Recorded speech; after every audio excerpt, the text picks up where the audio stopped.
Blog on a blog. Tomorrow's news today. Get to the truth.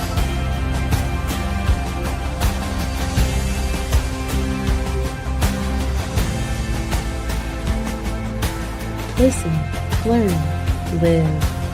Visit us at yadayah.com. Looking good there, Roger and Kevin. Yep, that is our vlog on the vlog team. We are going to have to get Captain Kirk to do more reoccurrent duty if he is going to hang there on that page, or we may have to get our Gen Z fellow, John, John, into that slot so that we show a current cast of characters. Good to have you, Roger. You can see that you're loved and valued on the vlog when you get your own avatar. I like it. It's fun. Yep. Yeah, it's not many of us that have passed 70 that have an avatar to show for it. We've come a long way. All right, baby. So we're going to talk about a number of things on the blog and the vlog today. There's going to be some reoccurring things. One is going to be socialism. We're going to talk about the myth of socialism, because we seem to have a couple of generations that have grown up clueless as to what socialism is all about. We're going to talk about a number of presentations of Muslims being Muslims and what's wrong with Muslims being Muslims and why that's not a good thing. We will address a number of presentations, of blog presentations of acknowledging that I have to confess to the crime. I killed Jesus. I would do it again, but I did. I killed Jesus. And we will talk about how that transpired. We have a number of depictions on ICE.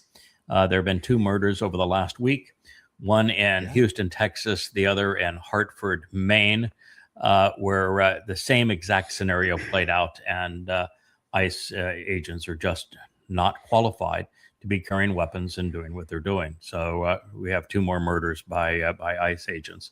And so those are some of the themes we're going to cover today. You all ready to talk about those things? Ready to go. Absolutely. Okay. First here is that this Tony actually presented something that is correct. I had the privilege of being able to be among the very first people into communist China after Nixon opened it up for travel back in the time, way before there were enterprise zones. And then also behind the Iron Curtain and made it all the way through the Soviet Union. At the time, it was absolutely the Soviet Union. And one of the things you learn is that nobody is trying to flee a capitalist country to a Soviet utopia. They do not exist. And it's just astonishing that the people are so ignorant of socialism, communism, Marxism, fascism, that today's youth are begging for things that are so caustic to everything that they would value. I mean, all socialism is the gateway to communism, and in either system, nobody has anything. Everybody is degraded. They have no freedoms, no prosperity, no inventiveness. You get total indoctrination rather than education. It's a tragic situation to see how people have been misled by these things. So we're going to talk about the first is just a fun slide. No one ever fled a capitalist society in search of a socialist utopia.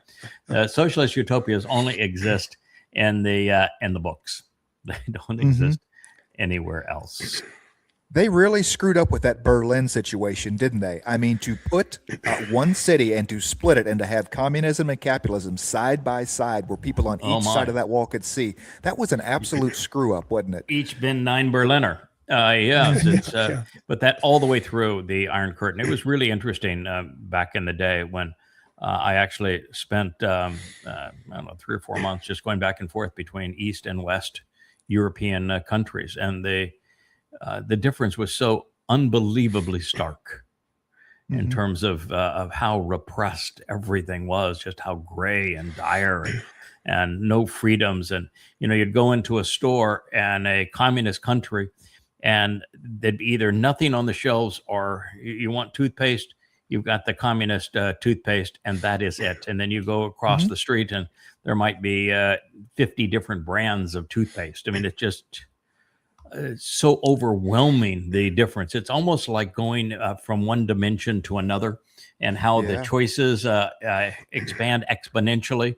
That's really true, that communism and socialism contract choices so that your liberties are negligible.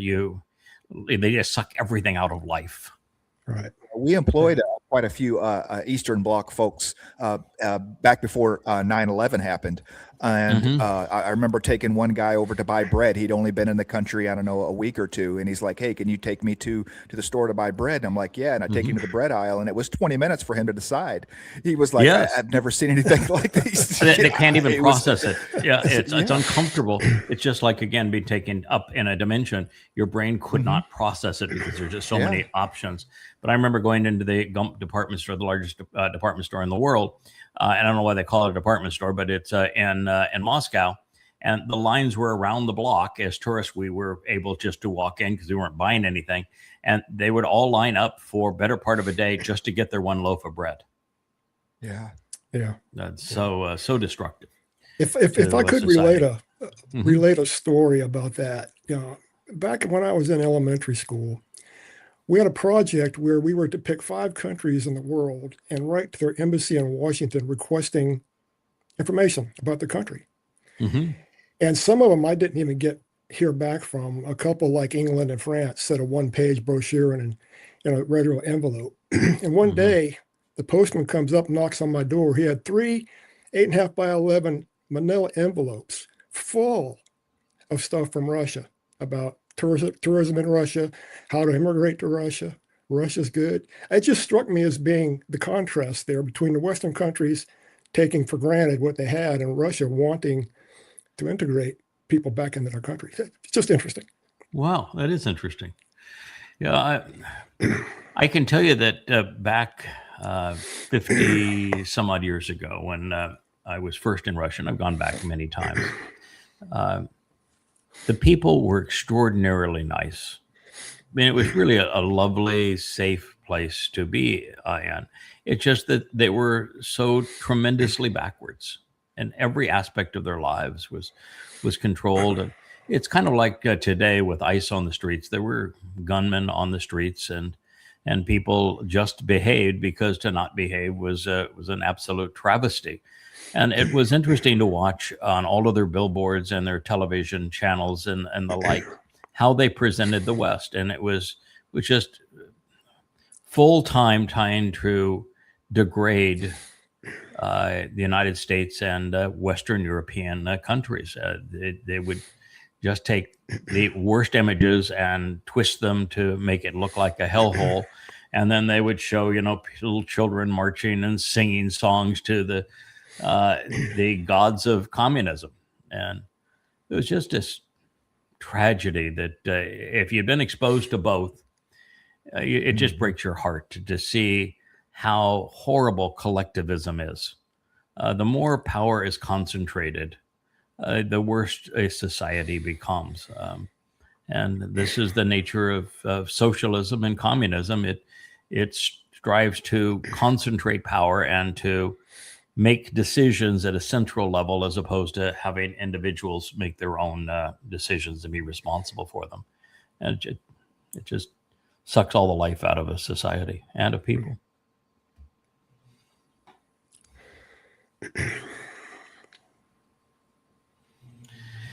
Boy, this is becoming more and more common. Now, this, as you can see, the Israeli flag that is being burnt here is a pretend flag. It's not asking an Israeli flag.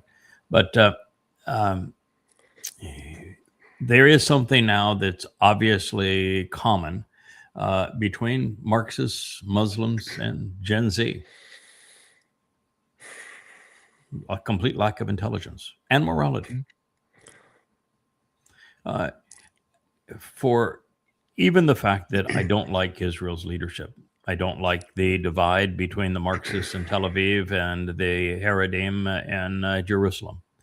I don't have any allegiance to either side and really despise the current government.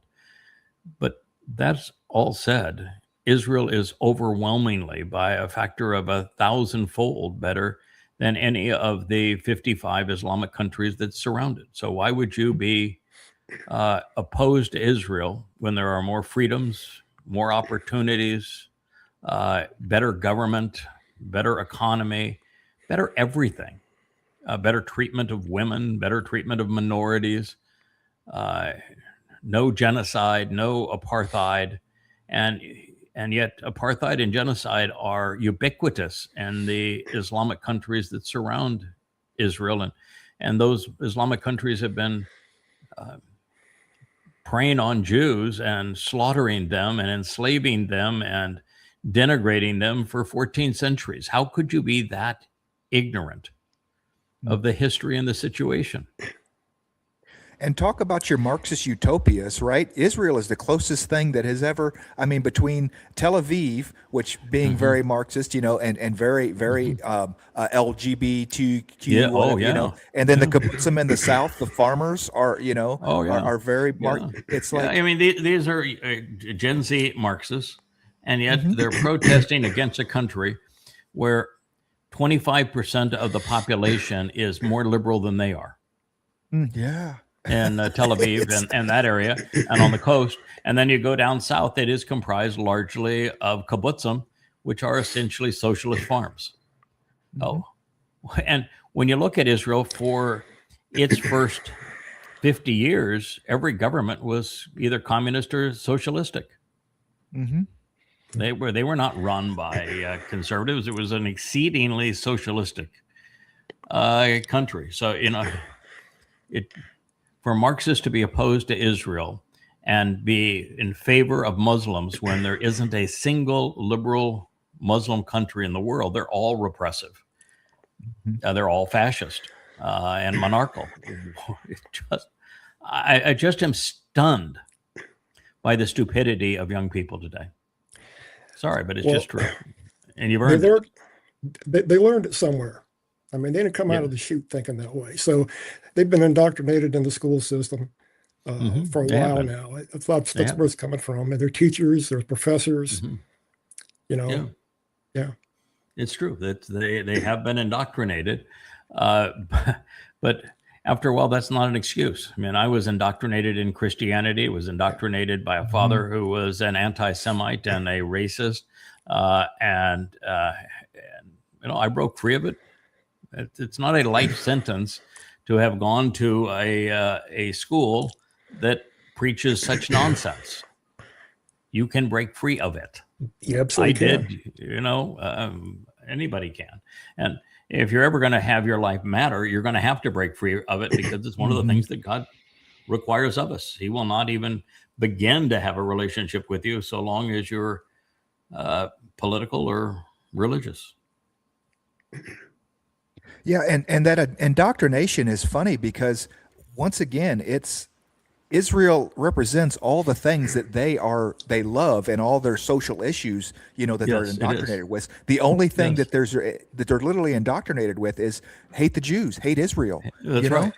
Yes. I mean, and it's been really for a long time the integration of Marxism and Islam actually began with the Holocaust and Adolf Hitler, when the Grand Mufti of Jerusalem convinced Hitler that exiling the Jews after robbing them was a really bad idea, that he should just exterminate them.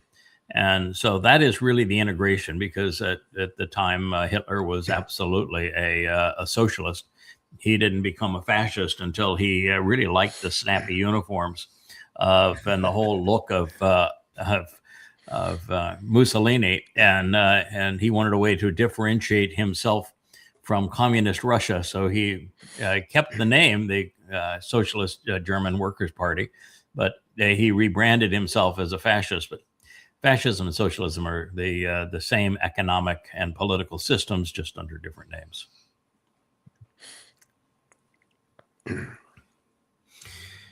This is the Shah of Iran, his wife and his family. And this was a regime change operation by the United States. So you don't like the Ayatollah, you want regime change in Iran, then you need to know how Iran got to be the Islamic Republic. And the way that happened was that Jimmy Carter essentially deposed the Shah in a regime change operation and brought the Ayatollah back from France. And so the United States is responsible for the mess that is in Iran because we played political God, and the CIA and Jimmy Carter, the anti-Semite, replaced the Shah. And the only reason they replaced the Shah is that the Shah became too concerned about Iranians. He thought, Iranians should have a larger share of the oil profits that were extracted from their land, and that they should have, like freedom and opportunity and education and all those sorts of things. And the overlords in the CIA and the military industrial complex in the United States says, no, you're not going to do that. We put you in power because the Shah was a regime change operation by the CIA. We put you in power, and we put you in power to be our puppet. And so, no, the profits belong to us, and you're not going to interfere with what we want. And so they replaced him with the Ayatollah. Worked out really great, didn't it? Yeah. Yeah. I remember watching the Ayatollah walk down the ramp, the stairs from the airplane when he was coming back. That was a sea change operation. Yeah, from France, an Air France airplane. And he immediately took the U.S. Embassy hostage. So Jimmy Carter, that had orchestrated his return, was double-crossed by the Ayatollah, and he lost the election to Ronald Reagan because he couldn't free the hostages that were taken by the regime change operation that he sponsored. Yeah, and that resulted in a big mess in the desert where an airplane crashed. And yes, absolutely. Yeah, he tried. And it was like when Trump tried to free Captain Uranium from Iran, and they had all those burnt up airplanes. In fact, it was a far bigger fiasco when Trump tried to rescue Captain Uranium from Iran months ago. It's just that the media is afraid to challenge anything that Trump says is his narrative, and they weren't with Jimmy Carter. Yeah, and it as history repeating itself leads to the oil embargo that really hurt the economies around the world in the 70s. Yes. But all over that one thing, Strait of Hormuz again. Yeah. It's amazing how much oil comes out of that area that it can affect 20% every time. 20%. And right now it's going to be a lot worse because the Saudi Arabians have decided that they would bomb the Sana'a airport in Yemen, which is where the Houthis have concentrated. And in doing so, the Houthis have attacked the airport, main airport in Saudi Arabia. And so they're blowing up each other's airports. And the only significant amount of oil that's leaving the Middle East is leaving because the Saudis built a pipeline going west to the Red Sea. And the Houthis will shut that sucker down and start blowing up Saudi Arabian ships now that Saudi Arabia has decided to go to war with them. It was really dumb. Just like the Kuwaitis saying, "Oh, we're going to go attack Iran now," but you see what happened to Kuwait the last couple of days. It's a demolition site. Yeah, the attacks have definitely been ramping up over there from the Arab states, the country with flags. If you're saying, more and more, the state with flags. They're getting involved. Trump's MOU of surrender has become a regional war en route to becoming a world war. He's lost complete control. But also, you got the Mandeb Strait right there that the Houthis control. Yes, right. And they could plug that up, and you got a double whammy going on over there. Oh, of course, that's what I mean. That because that's right off the coast of Yemen, where they control the west part of Yemen. The original government controls the east part. Yeah, most people don't even know that the Houthis are not an ethnic group. They're not even a religious sect of Islam. There was a high-ranking government official in Yemen that had a personality conflict with his senior officers over spending and this kind of thing. He decided to break away, went north, and then he found that he could rally fundamentalist Muslims around him, and he created this concept of the Houthi.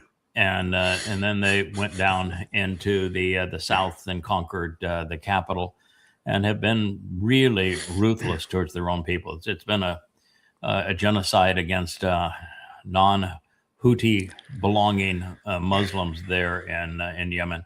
So these are really vicious clowns. The reason that you see them thumbing their nose at Israel and the United States holding AK-47s and swords is that they use their AK-47s and swords to suppress rebellion in Western Yemen.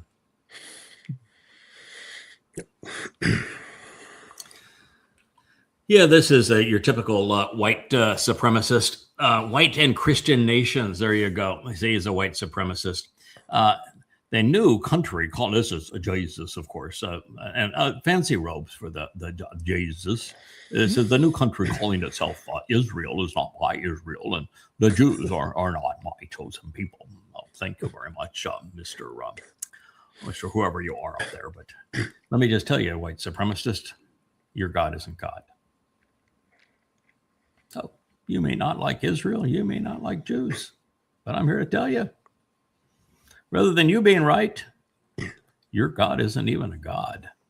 So, Sawi, want to play? Yeah. He's working at it. He's one of these guys that's trying to lure other people away. So it's when your issue is somebody's skin tone, that's the best you got. I'm a white nation, so your claim to fame is your skin tone. You ain't got much to offer. You're pretty shallow as a human being. In fact, I would say you are what God would say is a waste of breath. You would be what Yahowah named Hevel, waste of breath. Right. That's how it I is would a good view picture, you though. and your. Oh, this is looks like the bearded lady. I mean, it looks like the quintessential bearded lady you see at every circus tent. This picture here. The long Roman nose and the pretty hair. Yeah, I think your God might even be a fag, but looking by his little pretty skinny fingers there and his cute little robe and his hair, I think your God might be a fag. I know for damn sure ain't a God. Yeah, Paul was. No God was ever a man. Mm-hmm. No men were ever gods. This is Salgado.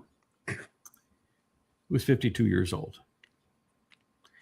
He was working construction. He had been in the United States over 3 decades. He had left bereaved 3 children, all that were American citizens. He was had applied for his papers to actually be here illegal, but legally, he's one that after 3 decades. I mean, come on, you've been in the country, you've worked for a living, you own a home, you're making payments on it, you're raising your kids, you got a job, definitely a net contributor to the community. And he was in Houston, Texas. And the numbskulls at ICE, because they have no training and there's no intelligence test, there's no test of any kind. You just have to be a malcontent. The malcontents of ICE were out on a raid. They had a specific target that they were going after, and they mistook him for it. He drove out of his home in a van with 3 other guys that all worked on the same job site. And they came up as a posse in unmarked cars, threatening him. And whether or not he heard him or not, who knows? But unmarked cars, it's not the kind of thing that you would pull over because this is a marked police car and they have some reason to pull you over. No, this was not a traffic arrest. He hadn't done anything wrong. It's just unmarked cars pull up and they shoot him and they kill him. And the witnesses in the car have all been interviewed, and they said didn't weaponize his car, and they just flat out killed him. Of course, the ICE agents don't have body cams. They're not like police. They're not trained like police. They don't go to a police academy. And because of Trump controlling the Justice Department and being so vicious, counties, governments, states are afraid to indict the murderers. And so you have no justice. You've got the brown shirts running the country without any ability for justice. And, you know, if a bunch of goons in an unmarked car were threatening me and mistaken identity here. They thought that they had their prey, and they were trying to get him to surrender to them in unmarked cars. It was they made the mistake, and then they doubled down on their mistake by trying to deprive him of his freedom and threatening him, and then they tripled down on it by killing him.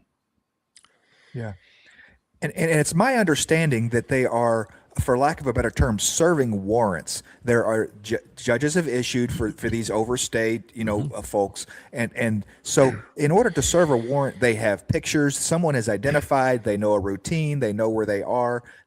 These mistakes should absolutely not happen. This is not, we're serving a warrant to the wrong guy and we shot him dead. I mean, that is an absolute travesty of justice. That just shows the complete lack of any training whatsoever that these guys are getting. And they shouldn't even be. Listen, the country was built by immigrants. The reason that there are so many immigrants now is because of America's stupid war on drugs. We have made everything from Colombia North unlivable because of kidnappings and all of the influence of the drug cartels. And people are just trying to get away from that. If America didn't have such an appetite for drugs and hadn't criminalized the whole thing to make it so profitable and so deadly, they wouldn't be coming. But those that have been here for 10, 20, 30 years, oh my God, leave him alone. He's a nice man. He's working for a living. And if they have this person as a target, what's it take to develop a routine to follow them and pick them up when they're by themselves, and have a sheriff's car or highway patrol pull them over so it's not as confrontational, and then arrest them. A marked vehicle, and don't have the agents delivering the warrant armed. You're delivering a piece of paper. And this was not even the right guy. Yeah, they were not going after this guy. They mistaken identity, and they got too full of themselves, and they didn't know the proper procedures. And rather than hand the dude a warrant, they handed him bullets. Yeah, I think you nailed it when you said there's no liability for the guys. Yeah, I know in a regular police department, the police officers are bonded, and that protects them somewhat. But they lose that bond, they can be prosecuted. So these guys obviously aren't bonded, and they have no liability. I mean, that's just like asking for that to happen. Here there were witnesses to the scene and witnesses in the van. And all the witnesses say exactly the same thing, that the ICE agents came up in unmarked vehicles, and they went after the wrong guy. They were the ones who escalated this, and they killed him and then created the backstory of the vehicle endangerment. But it's because that has been their go-to backstory, even when it doesn't fit the evidence, as it will not in the next one that we will consider. So I'm sad because everybody talks about we're opening investigations, and yet we've seen all of the evidence of Preti and of Good, and their killings, clearly murder, no justification of any kind for either one of them, and yet there have been no arrests, no convictions, no nothing. And look at Minnesota's a liberal state, and they're afraid to go after Trump's brown shirts. That's because they're terrorists. And the 3 witnesses were also arrested for what? Yes, they were Watching their. I mean, they were because they don't want them to appear in court, so Yes. they pull them apart. They interrogate it. Now, you don't have the right. These are witnesses. These are not criminals here. And they interviewed them separately. They had the exact same story, but they interviewed them separately, and then they were threatening the whole time to extradite them without hearing, without trial, and they're still trying to get rid of the witnesses. It's repulsive. And all of these morons that are MAGAs that are saying, "Yep, this is what I voted for." This is just third world country thuggery. Yeah, it's the rise of the Fourth Reich. Yeah. Yeah, he was killed because his skin tone is a little darker than yours and mine. Yeah, this woman has a pretty good summary of the whole thing. I don't know if you want to listen to it, but she does a decent job of explaining the facts in the case.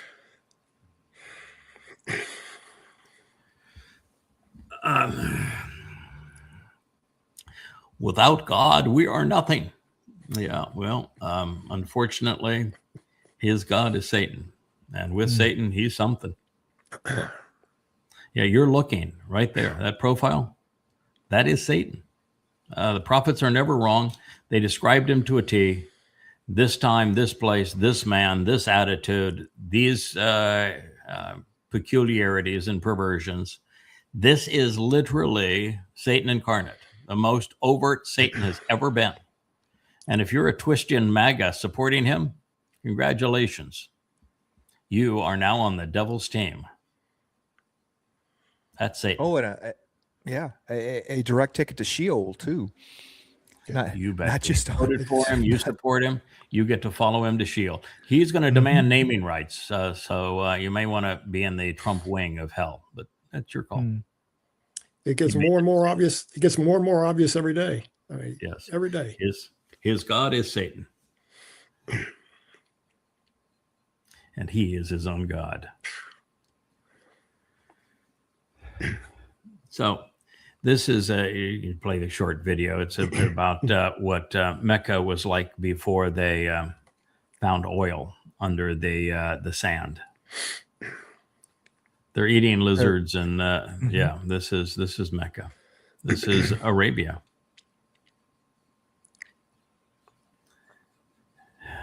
Great, huh? My point is, and in writing the 5 volumes of Goddamn Religion, by covering the entire Quran, putting the Quran in the context of Muhammad's life using the chronological hadith collections, the result is that you recognize that Islam is so unbelievably stupid that the Quran is the worst book ever written by any moral standard, by any literary standard, by any originality standard. The Quran is just the dumbest, worst book ever written. And so you recognize that this promise of you go kill a bunch of people and you rape people and you rob them, and your God loves that and wants a 20% cut of whatever you rob and enslave and rape, and he will not only take his 20% cut of what you rob and rape and plunder, but that he will guarantee you the opportunity to have perpetual virgins in paradise as a result of you being a terrorist, thief, and mass murderer. To sell something that's stupid, Islam had to be conceived in a place like Arabia, where civilization passed. It was this vast ocean of sand. The Romans didn't go there. The Persians didn't go there. The Greeks didn't go there. Nobody went there. There was the Egyptians didn't go there. There was no contact with intelligent life Here, I mean, the camels were no dumber than the people who conceived Islam, and it is the only place where a religion this stupid could have taken root. And from the point that it took root, over the next 100 years, they killed 200 million people and essentially terrorized all of the Islamic countries that we know now into submission. And they continued to kill from 700 CE to 1600, continuing to be apartheid and genocidal and terrorists. And so it's a religion built on terror. It's an interesting aside. I saw this morning where Trump's now demanding a 20% tariff, 20% toll on ships passing through Hormuz. Yes, he's the guardian of the sea. Yeah, we'll get to a clip on Trump on the 20% toll, because in a normal world that would have gotten him impeached. The statement is so ludicrous, so inconsistent with world norms that in a normalized world, that statement alone would have been enough to get him impeached. But we're so insane today. It says so many crazy things that just all passes by. But and we'll get to it. Let's, I was kind of thinking with you talking about how Saudi Arabia was just this vastness of sea, and then there weren't a lot of people, and definitely no civilizations of anything to there. It was the perfect place for Yah to take his new family out of Egypt. There, they could detox off religion and politics with none of that crap around them and everything. There was nothing around them to influence them and everything. Yeah, there was no life in Choreb. No life. It was completely desolate. And that's where he took them to detox. It didn't work. I mean, even God can't get things to happen sometimes. Here is a Thomas Sowell, who is an interesting spokesperson. And he said here, he says, blacks were not enslaved because they were black. And it's a statement of fact. They were available. Slavery has existed in the world for thousands of years. We know for 6,000 years, ever since there have been written recordings of history, slavery has been the driving force of empires. And whites have enslaved other whites. Yep, it's true for centuries before the first black was brought into the Western Hemisphere. Asians enslaved Europeans, Asians enslaved other Asians, Africans enslaved other Africans, and indeed, even today in North Africa, blacks continue to enslave blacks. That would be throughout Africa. Africa is still very much a slave-run continent. And of course, there are 55 million slaves in the world today. Of those, 50 million of them are in Islamic countries. So slavery is a tragic part of human history. It's one of the reasons God is so upset with humans, is our propensity to enslave. God had the only solution to it, which was the Yobel that automatically freed slaves. But it's just this travesty of the human mindset.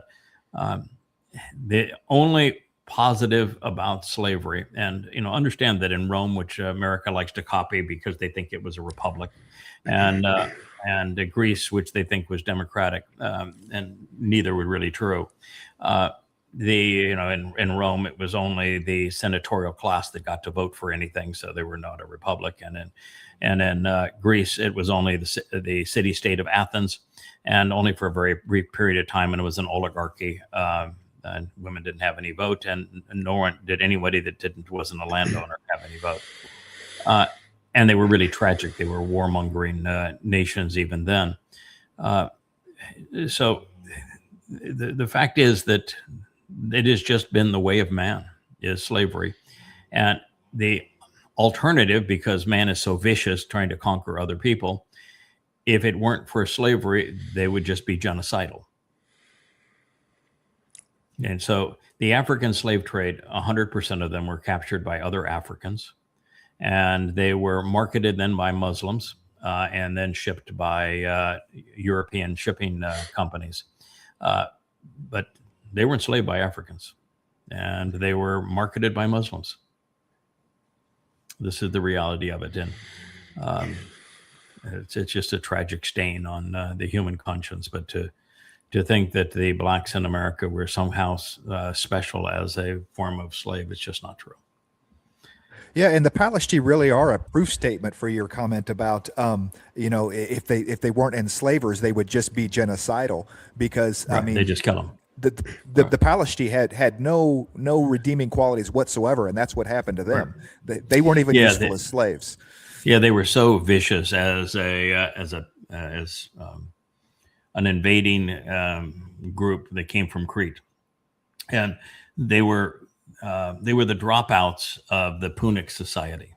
The Philistines were the Punics had Phoenicia and Carthage, and their day, Punic and Carthage were, particularly Carthage though, was the dominant superpower of the world, and they played just like the United States. They had the only reserve currency. They had the largest navy. They didn't conquer countries. They just put military bases throughout them, and they got a cut of all world trade. And so Carthage was yesteryear's United States. And but they had some standards, and the Philistines were those that just didn't fit in. They were the rabble rousers. They were all sent away, and they went to the area of Gaza, and they began to terrorize everybody around them, the Egyptians and the Jews. And eventually, they got their clout cleaned. They really got hammered, and they are long extinct. There hadn't been a Philistine in a very long time, and the only reason that they were exterminated as opposed to enslaved and hauled off into other countries is they were too ruthless to be slaves. The real Cretans. They were the real Cretans. They were the first of the real Cretans. The thing that took place in Maine with the killing of I think it was a 30-some-odd-year-old father of a 3-year-old girl, exactly under the same circumstances, and the senator there, I think it's Collins is her name. She got a break because the Democrats actually nominated a lobster fisherman who was abusive of women. He was a socialist, but a lobster fisherman that liked to beat up women. And so he had to resign from the ticket. I don't think they've come up with a replacement, but they really wanted to take Maine to control the Senate. And she is pro-ICE. And so this may be enough to turn that seat, even though the Dems at this point don't have a candidate because they nominated a sexual predator. Good for them, huh? Right. Good for them. Yeah, good for them. Oh, here we are. I don't know if we're George Washington or Napoleon, but these boneheads that want to promote Trump as this glorious warrior leader may want to look at his draft records, because you're looking at PFC bone spurs here. I think it was 6 deferments that he got, all on a lie of bone spurs. So your scum there. He is a draft dodger. And oh, by the way, he's doing about as well as the U.S. did during the Revolutionary War. Most people don't know, but during the Revolutionary War, the Americans didn't win a battle. Didn't win a single battle. The only reason that the war finally came to a conclusion is that Thomas Jefferson convinced the French, who didn't like the British very much, to quarantine, to blockade a harbor where the British couldn't resupply. And because of that, of the French involvement, is the only reason that Washington actually won a battle, if you will. And it was by default, because the French came in, Lafayette, and barricaded the British supply lines. So you want to be George Washington, then you're doing every bit as well. You fought a lot of battles and you haven't won one yet. Congratulations. There's your badge. Yeah, the United States was bankrupt after that. I mean, that's the currency was kaput, the whole, Oh, and so we're It headed was a right down the same. very unpopular revolution. And the fact is that the overall British taxation at the time was in the 1% range. And after the war, it jumped up to almost 20%. So, if the war was representation without taxation, you were a hell of a lot, or taxation without representation, you were a lot better off under the Brits than you were under the revolutionary colonists, for damn sure. Wasn't there a man, I can't remember his name, that basically financed the Yeah, it's a Jewish revolution? man. Jewish man. And they never paid him back. No, of course, no. And don't even give him credit. He's the only reason the American Revolution succeeded, because he financed it. Yeah, it's a Jewish man. Solomon, I think was his name, but from Europe, and he gave his entire fortune to it. So here you have black and white, brown. Everybody is equal. Everybody's equal in Islam. Let's see. Are there any women in that picture? No, there are no women in that picture. Okay, and picture here happens to be AI, because, well, guess what? In Islam, everybody, by the very concept of Muslim, means slave to Allah. So everybody, if you want to say, is equal in Islam, well, then they're all slaves. Congratulations, you have just been put at the bottom of the tier. So you can all be equal as slaves if you want to all be equal as slaves. Women are the slaves of Muslim men, and Islam was literally financed through the slave trade. Every one of the 77 terrorist raids that Muhammad led, he prospered by enslaving those he didn't kill and rape. And he sold children off as slaves to finance more horses, camels, and spears and bow and arrows. That's what he did. If it wasn't for the slave trade, Islam would not exist. And so to promote Islam as liberating, you have to be a complete moron. And if you don't know the truth, then go to yahowah.com, read Goddamn Religion, and learn the truth. And then you'll be in a position where you can say, no, this is really, really stupid. Isn't that the way with all man-made systems, though? I mean, it pulls Marxism is the same way. Everybody's equal. Yeah, everybody's equally poor. It brings everyone down to the lowest common denominator. Yeah, except in Islam, it's a little bit different. If you're a non-Muslim in a Muslim society, well, the Muslim is a slave to Allah, and Allah happens to be Satan. The non-Muslim is a dhimmi, and he cannot own, or she cannot own property, can't have any say in the society, and is taxed to death, and can be beaten for any reason, and has no claim ever against a Muslim. Women are property. So half the population is nothing but property. So in socialism, everybody just kind of is at a bottom level. And Islam, everybody is at a bottom level, but there's a bottom and a bottom and a bottom below the bottom. So there's 3 levels of bottom below the bottom. Women, non-Muslims, and the countries all run on slaves. Islamic countries do, because Muslims don't work.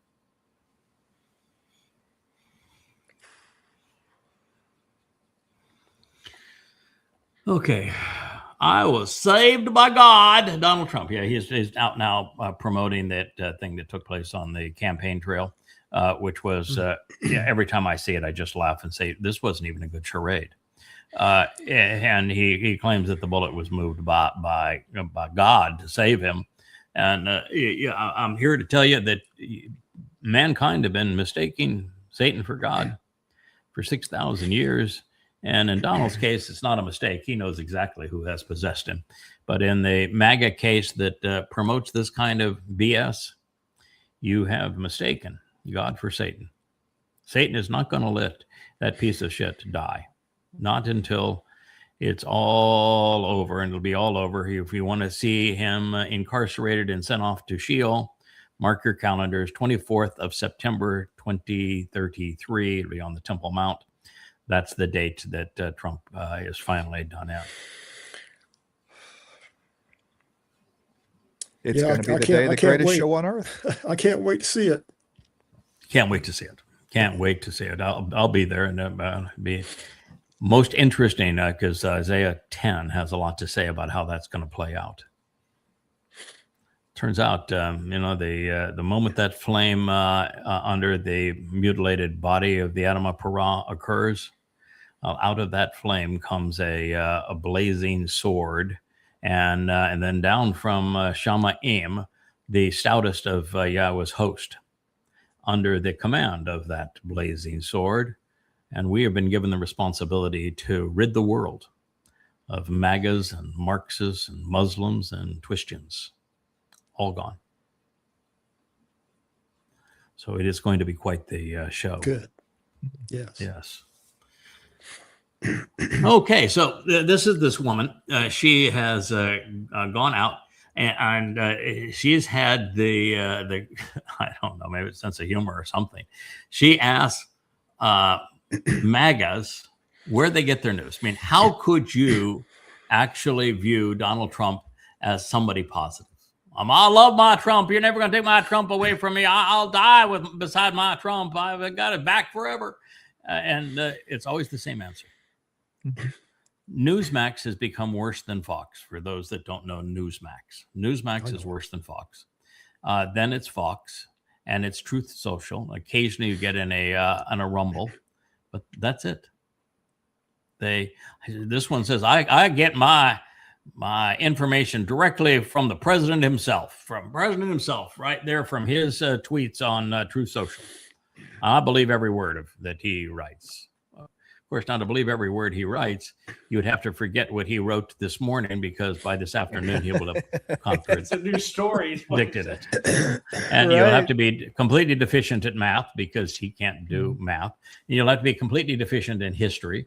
And you'll have to be completely deficient in logic. But besides that, he writes beautifully with all capital letters, and he has Ava Brown at his side to create the nice little images for you. And you've got cute ears, so you've got that going for you. Got ears on her hat. Isn't that lovely? Yeah, it's interesting, the MAGA phenomenon. My brother has a master's degree in philosophy from a university. Mm-hmm. He studied communism. He studied all the other isms. He knows them inside and out. And yet he fell into the MAGA trap. I cannot believe it. I've questioned him about it, but he is hard on there, and he should know better. He's somebody that should know better. It's every time that I'm confronted by somebody that is promoting this, you just say, what a complete waste of a soul. What a waste of a human life. It is so obviously demonic what he says and does. He is such a overt liar, so chaotic, so incompatible with anything that one would consider human. I can't even feel sorry for them. I'm totally and completely disgusted by them and the hell they have brought on the world. And what these demonic little helpers don't know is that Donald Trump is Satan. I mean, there really is a Satan. Donald Trump is Satan incarnate. Just the truth. Yeah. If you don't think so, go to yahowah.com and read Et Sarah, Time of Trouble, 825 pages, and it's proved conclusively. Now, I would play this because I want you to see that white car that's just above the triangle there is going to, that car right there, is going to slowly, I think it's 4.5 loops. It may not, this one may have cut in late. I think this one did. But one of those that I tried to send to this page, 4.5 loops, just about this page that you would walk, going in circles in that intersection, which means that the driver is dead. He's hunched over the steering wheel. When he was killed, he would have fallen to the right side. He can't fall to the left side because of the door. So he fell to the right side. His hand then pulled the steering wheel, and so it's the car is in idle, but it's still in gear, and so it's just going in circles. This means they had already killed him. Mm-hmm. Couldn't play it. See, it's about as fast as in fact, even slower than a person would normally walk. Mm-hmm. This is not somebody trying to use their car as a weapon. This is so this was only one loop. There's actually 4.5 loops by that car, and by that time, the driver's long dead. They shot him through the front windshield. And so this idea that he was using his car as a weapon is absolutely and totally, completely ludicrous. They just murdered him, and mistaken identity. The pictures I've seen show a white vehicle, or they did some sort of pit maneuver on him to get him to stop. Oh no, not him to stop. He's dead already. You get that? He's dead. They're not trying to get him to stop. He's dead. The car is in idle, and the car is in drive, but the engine is idle. That's why it's going in these circles. They rammed the side of his vehicle because there was no way to open the door and hit the brake. Okay. The man is laying over in the seat. His daughter is in the back seat. They shot him dead through the front windshield. We have another a view of this, but this is outright murder.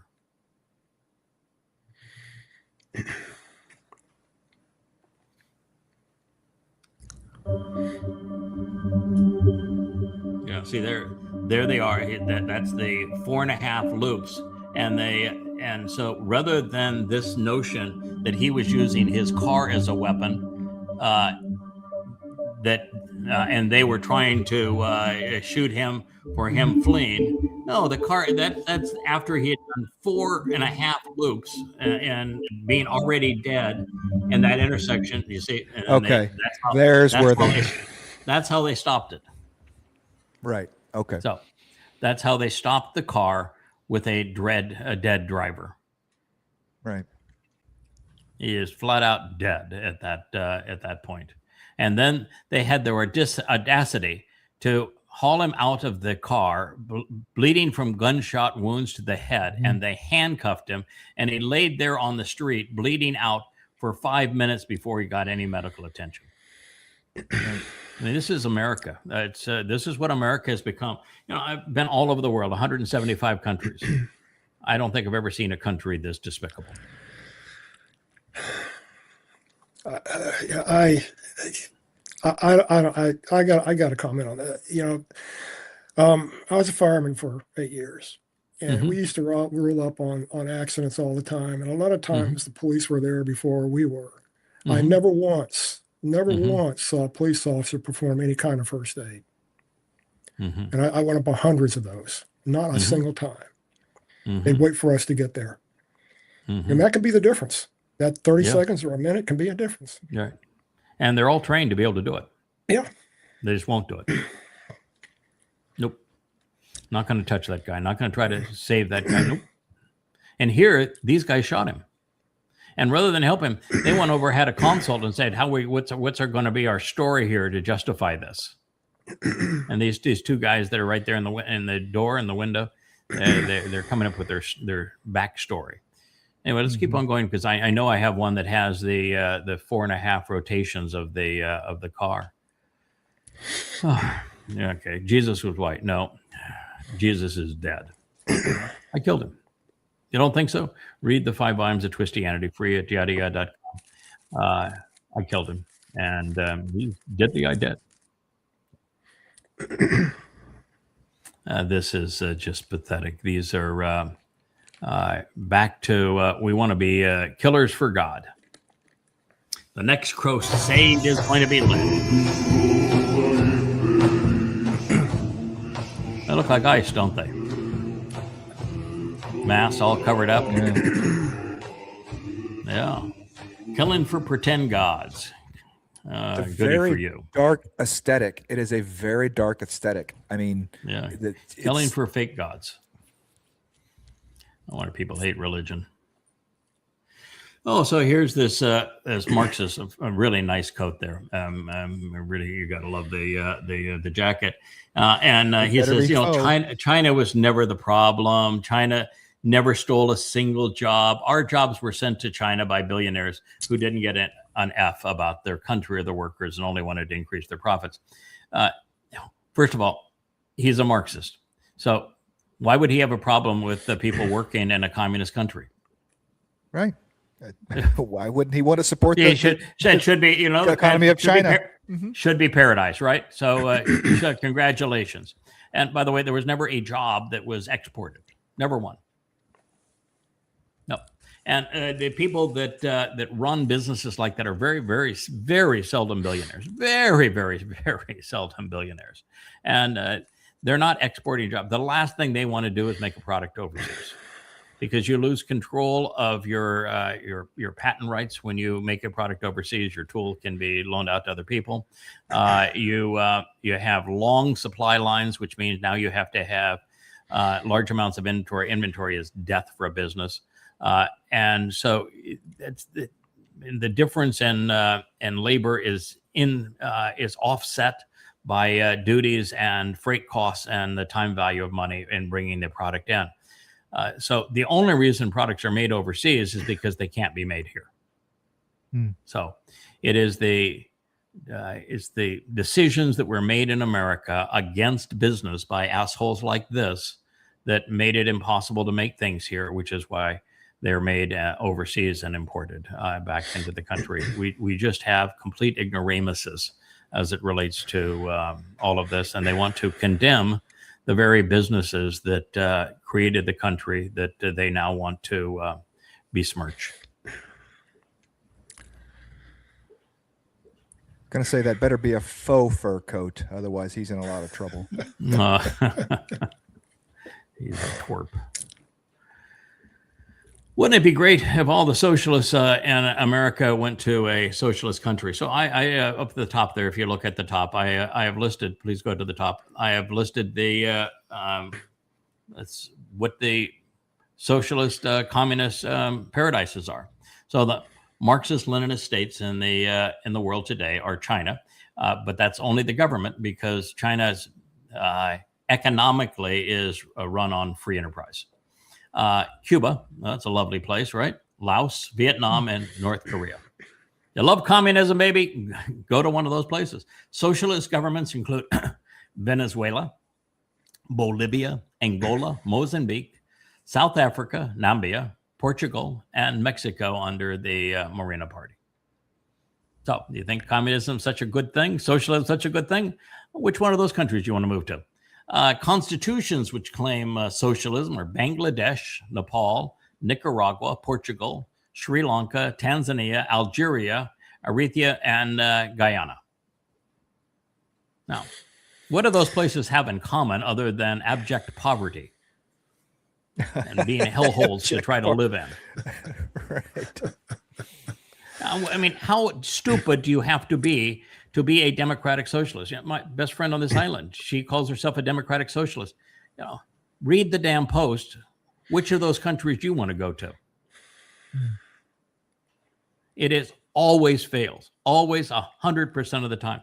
That's why when I see the response to that is always Sweden. No, Sweden is a successful socialist country. No, it's not. There is no socialism at all economically in Sweden. The productivity is all in private hands. In fact, in terms of government influence and the means of production, if you compare the United States to Sweden, the United States is much more socialistic than is Sweden. They tax average citizens a lot. They have a VAT tax, which is highly regressive, and they have a high income tax at 45%. But they don't tax businesses hardly at all. Their business tax and corporate tax is much less than the United States, because they realize that private enterprise and business is the one that delivers the money for their national programs, you know, education and healthcare and all that sort of thing. So they are hugely free enterprise in Sweden. So no, it doesn't work there. Free enterprise worked there. And there was a decade where Sweden said, well, let's be more liberal and let's spend more, and we'll have more social programs on that are government sponsored. And they bankrupted the country. The debt rose, and it became impossible to even manage the burden of it. And so they said, oh, that didn't work. We'll stop that and let's go back to where we were. So no, Sweden is not a socialist democracy. And everybody knows it that has ever looked into the issue. Well, if you listen to the Democratic Socialists running for office here, it seems to me like they're trying to turn U.S. into a democratic socialist country. Oh, of course. And because 66% of Democrats are socialists. 66%. That's why Trump won the last election. There are enough, particularly in independents, 60% of independents are non-socialists. And it's the only reason Trump won the last election. If the choice is between a egomaniacal sexual pervert and warmonger and a communist, turns out that the independents now are voting for the, I don't know. It's a tough call, huh? Which one are you going to choose? Gosh, that is saying something when Satan is the lesser of two evils to communism. That is saying something, right? It is saying something. Yeah. Mm-hmm. Well, Jesus Christ is the only true God. Well, that's news to Yahowah, who is the only true God. And, oh, by the way, God is not a man. And if you think that God is a man, you have a wee, puny little God. Can you imagine being so out of touch with reality here? The Godfather, who considers himself an Italian, thinks that Islam is the wolf in sheep's clothing. There is nothing about Islam that has anything to do with a wolf or a sheep. The wolf in sheep's clothing is Paul. He wrote your New Testament. How could you be so stupid?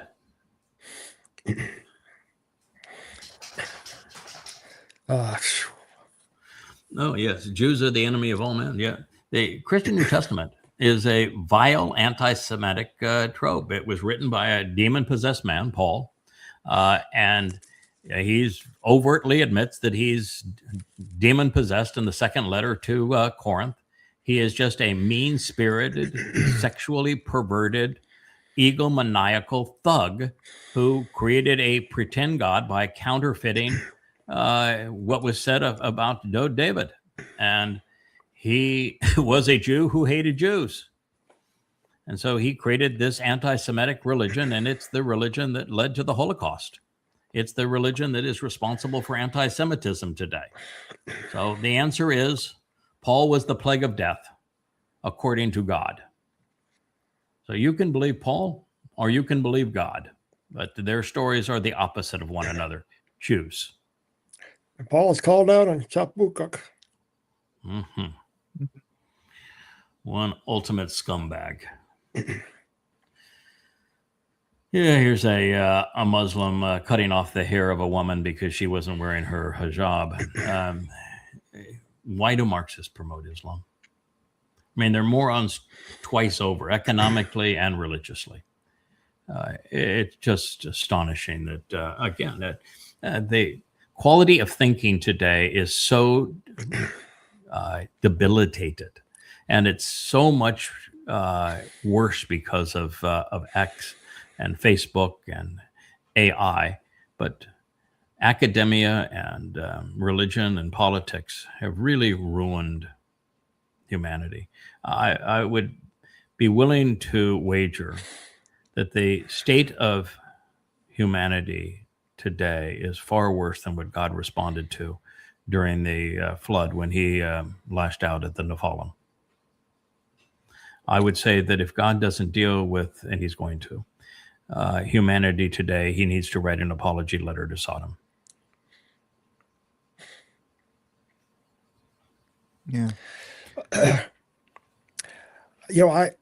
saw a video, I don't know, a few weeks ago. It was about Islamic woman, and they were took her hijab off or hit the top of it, and then they slid a noose around her neck. See, and in Islam, a woman has no rights. The Quran deprives her of rights. Muhammad, in his farewell sermon, says you can lock her in a closet, you can keep her nude, you can starve her to death, you can beat her, whatever you want to do. She is your property. And it's a religion that appealed to the worst in men. And so it has delivered the worst of women. But, the women have been Stockholmed in Islam so long that they go along with and promote this religion that has deprived them of everything. I mean, 250 million little girls have had their genitals mutilated because they can be sold for more money if they can prove virginity and never enjoy sex. So they have their vaginas mutilated, sewn up, and then the clitoris is cut out by their mothers. It's a swell religion, isn't it? Yeah, and to imagine that we try to think how barbaric things were back in medieval times, even further back to your Nephilim times, right? The flood, that how barbaric our imaginations go to, how bad man must have been. And there's no doubt that we are absolutely worse now, just by the simple sheer numbers. Yeah, we're far worse than we were back in the time of Sodom, back in the time of Imperial Rome, back in the time of the Nephilim. Mankind has never been as depraved as we are now, as heartless, thoughtless, immoral, ignorant, irrational.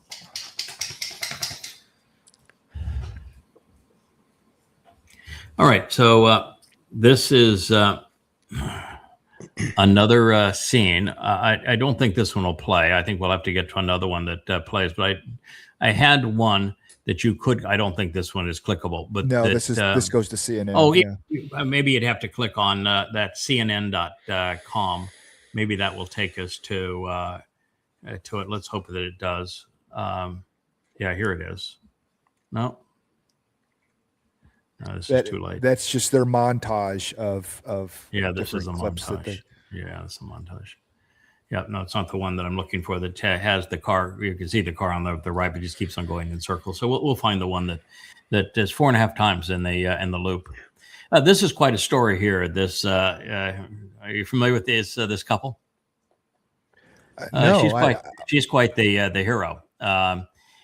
They were on a Ryanair flight, climbing out of 16,000 feet. And the CFM, which is a partnership between a French company and GE that makes the engine for the 737, I think it's the 737-800. The CFM engine blew.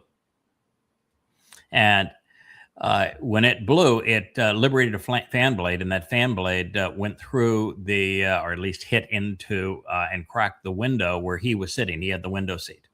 And it pulled him out the window to his waist. Wow. So he's now in the airstream. They're probably at that point flying, because they're in the climb. They're probably only climbing at 250 knots. But, airplanes flying around at 300 miles an hour. And it pulled him out to his waist. And she grabbed a hold of his legs long enough to hold him there while they got other passengers to grab him at his legs and pull him back in. Wow. But yeah, he was flapping outside the airplane. Wow. And the only thing that probably saved him, because the airplane obviously had rapid decompression, is that 16,000 feet is marginally different than where we are now. You as a pilot, you can fly without oxygen up to 15,000 feet. Above 12.5, it's a pilot typically you'd want to put on oxygen. You get up to 15, you'd better have it on if you're going to fly for any length of time up at that altitude. But if that plane had been its cruising altitude of 30,000 feet, 32,000 feet, he'd have been sucked out, and she would have been sucked out, and and anybody sitting in the vicinity without a seatbelt would have been sucked out. It would have been a real tragic situation. So they're lucky they were at 16,000 feet and the pilots descended rapidly. But that's the story. He was sucked out the window of the airplane. I'm just trying to imagine going. I don't know that I could crawl through one of those windows. He's a fairly thin guy. Yeah, he's a fairly thin guy. I mean, and and the windows are rounded. The whole window blew out. So and he's badly bruised. They showed hospital pictures. I can imagine. Yeah, he was pretty badly bruised. But yeah, he it sucked him right out, and she pulled him in. I said, please keep your head and arms inside the vehicle at all times. Wear your seatbelt. Yeah. This is a Muslim. He's beating a Muslim woman with a vacuum cleaner. I guess it's better than beating her with a baseball bat. Yeah. Right? Yeah. What a lovely religion. He's worried about his foot. So there it is, Guerrero's car. It was rammed on to stop it. You can see it all dented in on the side there. Anyway, it's that was a real what a tragedy.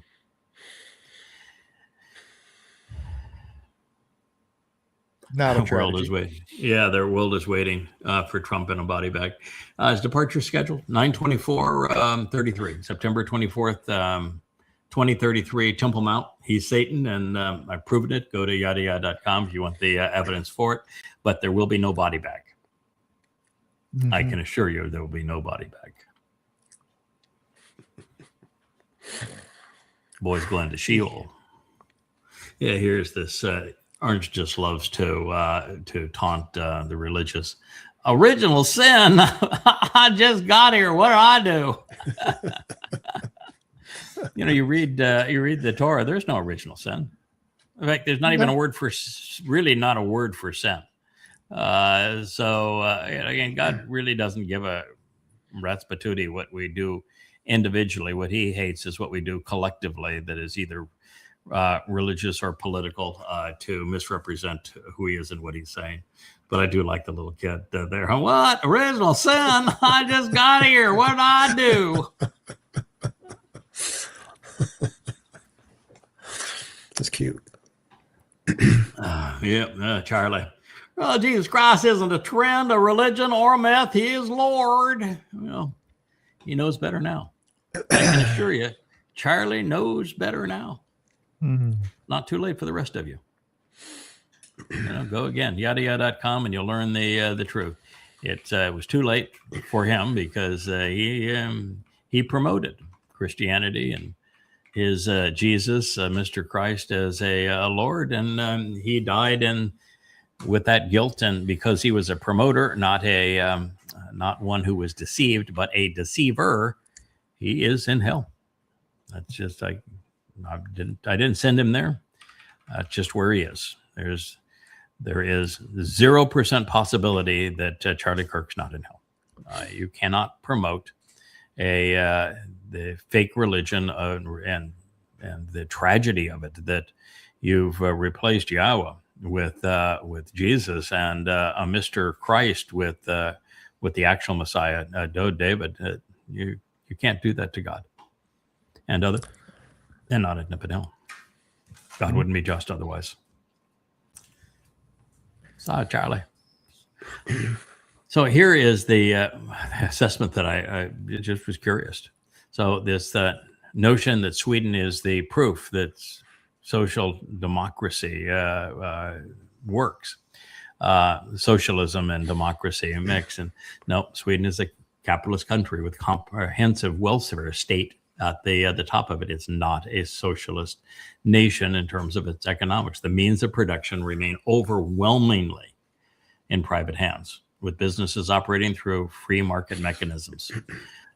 Competition, and there's very, very little state ownership and no central planning. So economic structure, while often mislabeled as socialist due to the high taxes and social net, Sweden features strong property rights, minimal occupational licenses, and lower corporate taxes than many of the European countries. The government spends approximately 49% of its GDP compared to 45% for the United States, funding universal health care and education. And it is financed through broad-based taxation, including a highly regressive 25% value-added tax. It means every time you go buy something, you have another 25% tax on it. So what you do when you have a value-added tax like that and it's not prorated is you make certain things like nicer cars or airplanes or boats or nice homes or something, you make them prohibitive so that nobody can afford to buy them. And so they have no value in the society. Historical context, Sweden experimented with a more socialist-leaning policies in the 70s and 80s, resulting in economic stagnation. There's no incentive in a socialist system. That's why you had economic stagnation, capital flight, and no net private job creation for over 2 decades. Following a crisis in the early 1990s, the country, they say liberalize. What they mean is they said, okay, we're just not going to do that anymore. We're not going to we're going to free our economy back to free enterprise. So they abolished wealth and inheritance taxes. Abolished them, which means that we're no longer going to punish success. We want you to go to work. And they embraced market reforms. Experts like Norberg argued that Sweden's success stems from these capitalistic reforms, noting that on several indicators beyond taxes, Sweden is slightly more capitalistic than the United States. So for those of you, this is your bright shining star and say socialism works. Nah, it does not. Oops. Well, the last time I checked, the local IKEA store was still operating. Yes, it is. Yeah, but barely hanging on at this point because the brick and mortar is not functional very much in the United States anymore. But yep, it's absolutely a capitalistic country in terms of its economy. You know, I would take that Communism social. I would take Swedish communism here in the United States. It sounds You like. would. Well, it sounds like that no wealth tax, no inheritance tax. Their idea, it's not. It's Yeah. it seems like they got a better deal. All because when they tried socialism, it failed. No jobs were created, no wealth created. The economy went into huge deficits, and so they tried socialism economically, and it failed. And so they got rid of the disincentives: no death tax, no wealth tax. They lowered taxes and they reduced regulations. They said, oh, that was really stupid. We won't do that again. So they tried socialism. It just didn't work. Failed even in Sweden. The 45% income tax is a little bit of a gut punch, I'll tell you. Oh, plus a 25% VAT. Plus a 25% VAT. Okay, fine, says Trump. I'll be willing to take a bullet for this country. My response is, okay, fine by me. Right. Your decision, not my execution. Yeah, Trump, I'm willing to take a bullet for this country. Okay, have it your way. Yeah. So, the goal of socialism is communism. Yes. Thank you, Mr. Lennon. Straight from the horse's mouth. Yeah, socialists differentiate themselves from communists, but the godfather of communism, Vladimir Lenin, actually states that communism is the goal of socialism. And keep in mind that the most dreaded fascist of all time was a Marxist. He was a socialist. Adolf Hitler. So was Mussolini. He was a socialist too. It's right in the name, Nazi. They don't ever want to say that, but it's right in the name. Great. That is correct. We're not hiding it. Yes. Yeah. I'd never turn my back on this man. I can understand that. I wouldn't either. He'd pick your pocket, he'd drive a knife into your back, and then he'd blame you for both. Yeah. I wouldn't do that if I were you. Not a guy. I wonder what the guy was. Where the guy was with the ketchup bottle. I guess he's out of shot here. You know, the more I have thought about this, yes, Trump grew up around the 80s and 90s with Vince McMahon, right? And the wrestling. It is a very well-known old wrestling trick to keep a razor blade and just slit that part of your ear. I've even think I've heard him talk about it before. That like Trump talk about it previously about how they fake things in wrestling and stuff. That they slice that part of the ear and it bleeds. When he had his hand go to his ear after hearing the shot, he could have easily done that, or he could have just such a wimp, here's Private Bone Spurs here. He could have just busted a little package of red dye or blood coloring ointment. But no, I think this is, when you look at everyone and the way they responded to this and the fact that he has no injury on his ear of any kind, it is a fraud. Yeah, this is insider trading, but this is what's happening in Trump world. You bomb Iran, oil prices rise. Once they've risen, then you sell the stocks. Then you talk of an imminent peace. We won the war. It's Gulf of Hormuz is going to be open, and oil prices drops, and then you buy the stock based upon the low condition, and then you go bomb Iran so that the prices go up again, and there goes the cycle. It's Trumpian, but it's a felony. So those of you who have done it, you are committing a felony. I think I saw something a couple of days ago where there was one period of time, a week or two, where Trump, someone representing Trump, made 27,000 trades. Yeah.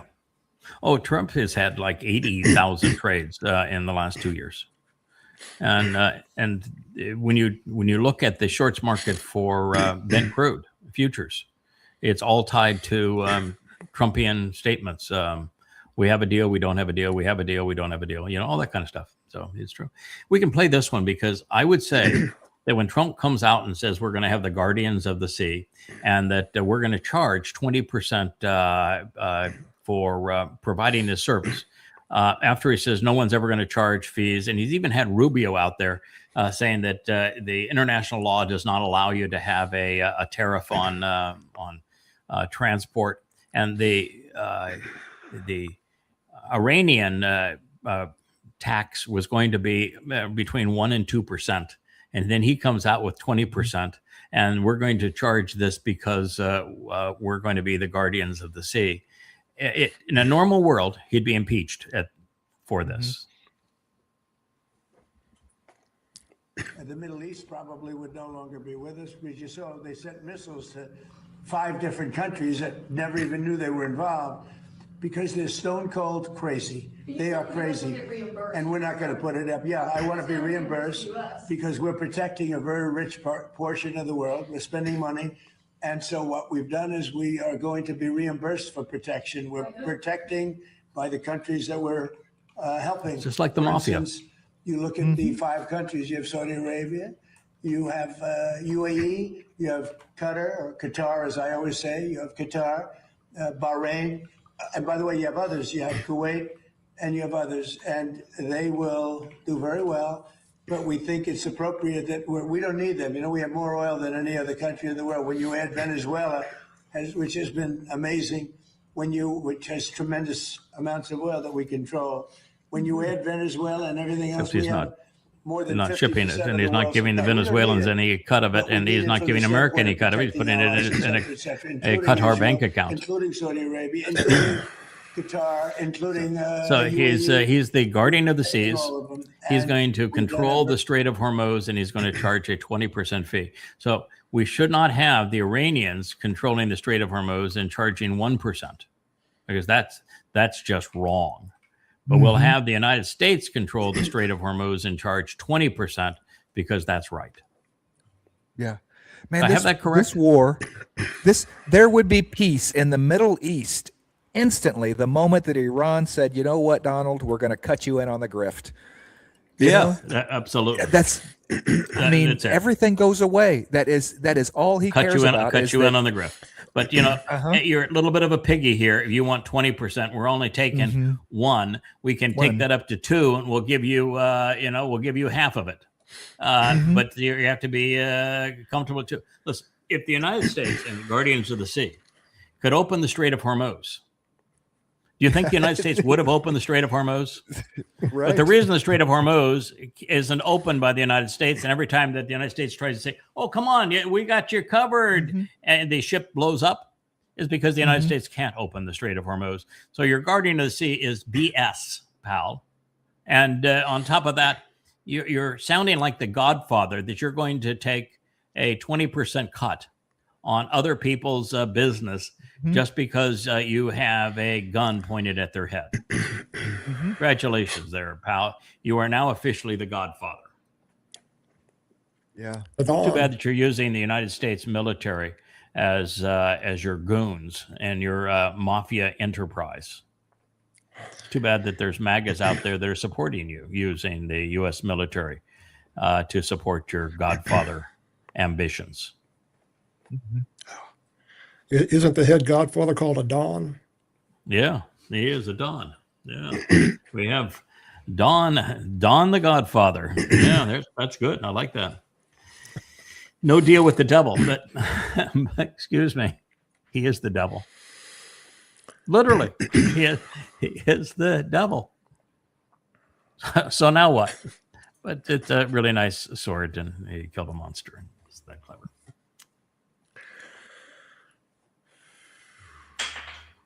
Here's poor Rubio. Marco, I'm so sorry for you. Marco is saying, that's the law. It's an international waterway. No country is allowed to charge tolls on an international waterway. That is international law. That's the way it is all over the world. And that's the way we expect it will be there. Marco? Trump to Marco. You're off script there, Marco. I want to charge 20%. We don't have those stinking, scummy Iranians. They don't know what they're doing. I mean, a 1% fee. I mean, they're pikers. Give it to the Donald. The Donald knows how to charge 20%. Now, the Donald's running a scam because he is not in charge of the Strait of Hormuz, and everybody that follows his scam gets blown to smithereens.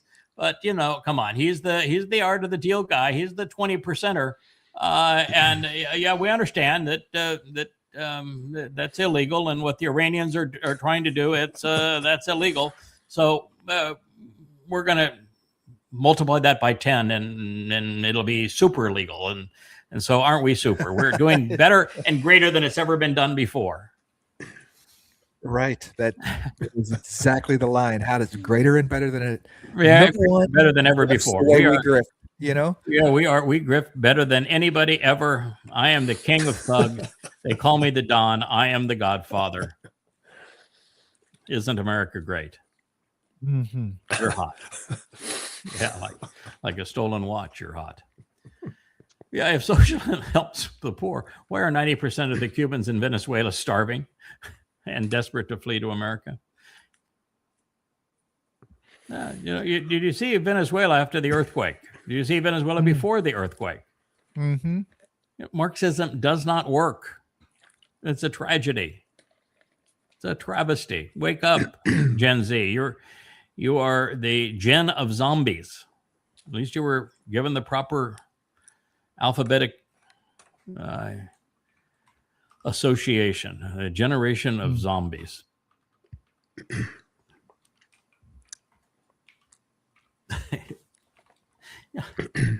Christians have got to be the dumbest people on the planet. I mean, I know it's a race between Marxists and Muslims and Christians. It's a fair contest, and maybe I do have them in out of order. But get behind me, Satan. Who did he say it to? Who did he say it to? Peter. Paul. Oh, excuse me, Peter. He said it to Peter. Yeah. He said it. No, because Paul was nowhere near him. So he said it to Peter. First of all, he didn't say anything. It was written in the 4th century by Eusebius. But the way it reads, he said it to Peter immediately after Peter claimed that he was Mr. Christ. And he told Peter, don't you dare, under any circumstances, tell anybody that. Terrible things will happen if you tell people that. So he denied that he was that. And then he told Peter to get behind him, and as if he were Satan. So it wasn't Satan behind Jebus. It was Peter. Oops. So you may want to rethink of your AI depiction there and your whole Operation Heal America, because the Satan is the very thugs that created the myth of Christ and created Christianity. And doesn't, who has the keys? It was Peter that had the keys, right? There was. Oh yeah. That's why Pete and Paul didn't get along so well. Yeah. So yeah, Peter was given the keys, and the moment he's given the keys, he's called Satan. Yeah. And he's told, the first thing he's told is, don't ever repeat that. Don't tell anybody I'm the Christ. Terrible things will happen. And he's having this whole conversation at the end of 3 years, after they've been with him for 3 years. And it is evident Gospel Jesus has never bothered to tell him who he is. So who knows what they were doing out there and they, roasting weenies over the campfire. But never once did he bother to say, oh, by the way, this is who I am. Why were they following him? Nobody knows, because he didn't say who he was. And so he asked them who he was, and they come up with some really lame excuses. And then Peter, who hadn't even been Peter then, he was still Shimon. Not very good writing by Eusebius, but he wasn't a very smart lad either. Has him called Peter before he is actually referred to as the Rock. And he says, you are the Christ, and which is just ludicrous, because there's no prophetic reference to a Christ. None. So this is, you are the Christ, would be the dumbest thing you could ever say. That's like saying you're Chicken Little. And then I think it's the Donkerdoodle. It's the Donkerdoodle that we're going with. The Donkerdoodle. And then the first thing that Gospel Jesus said is, don't tell anybody that. Terrible things will happen if you tell people that. Don't. No. And then he turns to walk away, and he looked back and he says, get behind me, Satan. So it's the dumbest, most absurdly stupid bit of copy editing ever. And it was written in the 4th century. And in that tale, it happens right in front of the cave of Pan that they've been camping out for a couple of weeks. Right, the devil, the gateway to the devil. And the city they claimed they were nearby didn't even exist. Couldn't even get that part right. As I say, Eusebius was really a stupid piece of shit, and he's the one that wrote this. It came to be in the early 4th century, 300 years after the fact. Christians will believe anything. I mean, it's the dumbest religion. Well, it's not the dumbest religion. Islam's pretty dumb. Mormonism's pretty dumb. Scientology's pretty dumb. But it's in the running for the dumbest religion ever. It's certainly the most popular stupid religion. Yes. Well, this part they did have right, Danny. Paul is wretched. So I got that part right. Osteen is a con. Paul's wretched. What's your pick? I think I'll pass on both. Both, yeah. This dude had an absolute opportunity when Houston was flooded to let people into his church, right? Oh, and they I know. Wouldn't, because I mean, it's like they didn't want to mess up the carpets. They'd had the carpets cleaned, a week before.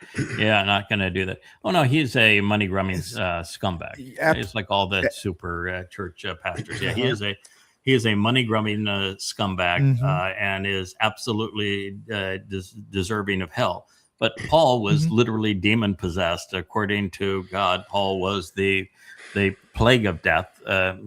Paul is in the running for worst human ever. You got Donald Trump, Paul, Muhammad, Hadrian, Titus, Vespasian, Eusebius is in the running. Akiba, Maimonides. These would be the top candidates. But Paul's, I think, pretty well secure in being in the top 5 worst humans ever. And I'm going to be at his trial. I'm going to make certain that he is badly, badly tormented before he is sent to Sheol. Oh, by the way, for Donald Trump's shame, Paul got naming rights of Sheol. His actual given name was Sheol, and so he got naming rights. That's probably not good. Well, Paul's responsible for a couple of billion souls. That Osteen's probably in his ilk. The Grahams and the rest of them don't add it up. Don't come anywhere near that. Oh, of course, yeah. No, Paul has destroyed probably 7 or 8, maybe 9 billion souls. Boy, you want to have comparisons. Which one of these two would you pick? I mean, if you're picking if you were picking between the two of them, I mean, do we have a lesser of two Weevils? For what? To wash my car? I mean, what am I picking them for? That's the thing. Who is the most pathetic of these two? Oh, okay. Like Osteen and Paul. I picked Paul as the most pathetic of the two because he really was a maniacal POS and demon possessed. And between these two, who would you say is the worst? Oh, goodness. It's a toss-up. Yeah, it's a toss-up, isn't it? Yeah. Yeah, I don't think... Candace is more anti-Semitic, I think. I'm not saying that Erica's out there being I love Jews, but, she is. Yeah, she is. She is definitely more anti-Semitic. She's more mean. She's meaner. She's... both are equal in terms of self-promoters. So I don't know. Tough call. One is leading a lot of women now astray with her Jesus and her martyrdom and all that kind of stuff. So I think one is preying on the soul, the other is preying on the mind. They're both viruses.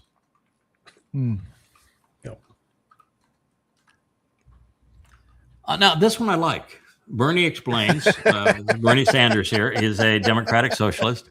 He is explaining the difference between socialism and democratic socialism. This one has sprinkles. I don't think this is the real Juanita Broderick. I'm just saying. I think it's delicious. That's it's perfect explanation. Thank you, Bernie. Yeah, this one has sprinkles. Oh, by the way, Bernie owns like 6 or 7 multi-million-dollar homes. He's a very rich socialist. But that's the whole nature of socialism, is that the party leaders they have vacation villas and private airplanes and all manner of fat bank accounts, while everybody else grovels as their slaves. It's a serf lord set up under a different name. But it's got sprinkles. It's got sprinkles. Yeah. My heart aches each time ICE does something like this. MAGA is the infected rat of the bubonic plague. That's who you are, MAGA. You're an infected rat, and you have brought the bubonic plague. Sorry. I don't think this isn't the car. No, this is only 33 seconds long. Yeah, I posted it on my X account. So if you go to yahowah.com and then you go to media, the first X account is my private X account, and you'll find it under my profile. You'll find it. It's worth seeing, because what it shows is that car at that same walking pace of a car on idle, in gear but in idle, with the driver having fallen over, with the hand caught on the steering wheel, pulling the steering wheel far right. That's about the turning radius of that car, just going around in circles because they've already killed him. Yeah. Yeah, that's true. The Qur'an claims that a woman has half the brain of a man, that a woman's half as intelligent as a man, therefore a woman has the value of half a human. Well, less than a camel. Yeah, so that's the nature of the Quran. It's this is not some corruption of the religion. This is in the Quran itself. Muhammad was a pedophile and serial rapist, and the thing that I guess many don't understand is that a rapist does not love women. A racist hates women. He is in an abusive relationship with the woman, and the men that rape are incapable of having a decent, loving relationship with a woman. So they're badly deranged, and they have psychiatric problems, like Donald Trump raping a woman, and to prey on little children. These are all badly deranged men that are incapable of engaging in a loving relationship with a woman, so they turn to rape. Muhammad was a serial rapist. He chose first on what woman to rape after every terrorist raids, and they were divvying up the women, because what Muhammad did in every terrorist raid is they murdered the men, they raped the women, and they enslaved the children to buy more weapons. And then they robbed everything in that community. And the deal was that Muhammad got 20% of whatever his goons robbed, and they could keep the 80%. And that in women that they didn't want to sell into slavery and they decided not to kill, Muhammad always got first pick.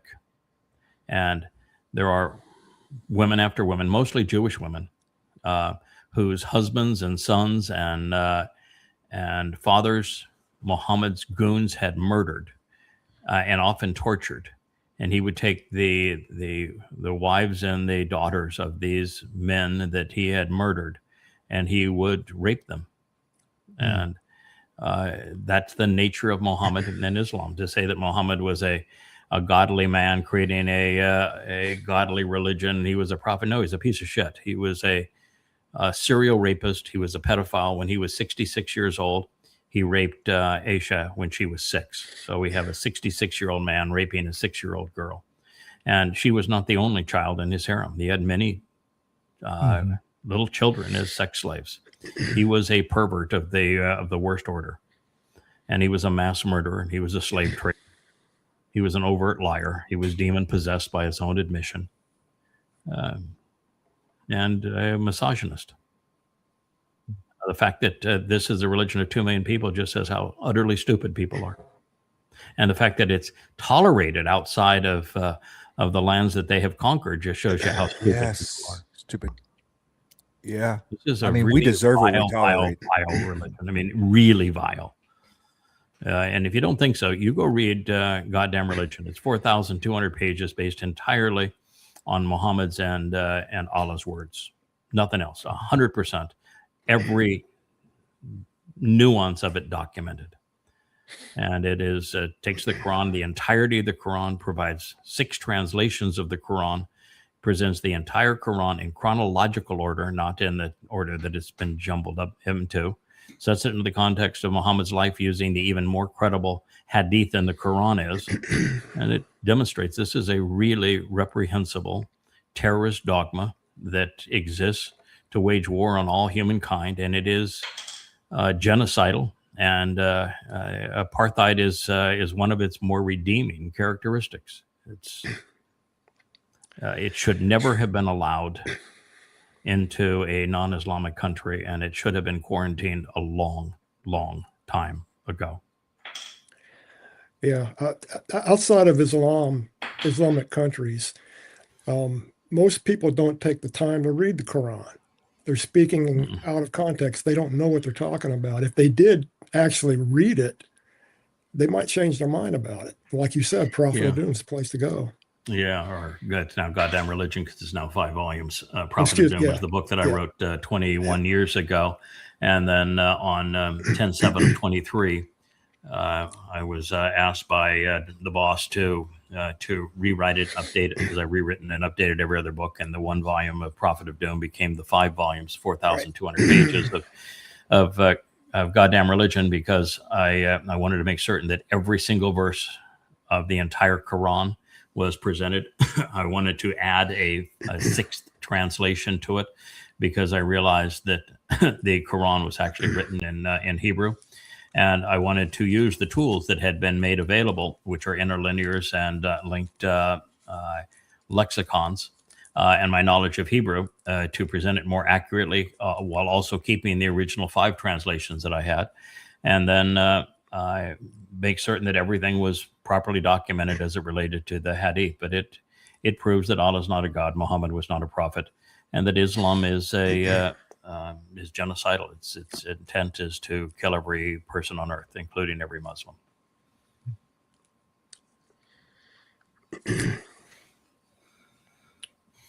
Yeah, it didn't have to cite Bukhari there. It could have very easily cited the Quran itself. There are whole surahs in the Quran devoted to demeaning women. You know, Trump is the disease, ICE is the symptom, MAGA is the carrier. I'm sorry, but it really is a tragedy. And the cause is that the President of the United States is demon possessed. He is Satan incarnate. And these are his brown shirts. Oh, yes. I didn't know Satan had a hand. And he's looking fairly good for being at least 6,000 years old.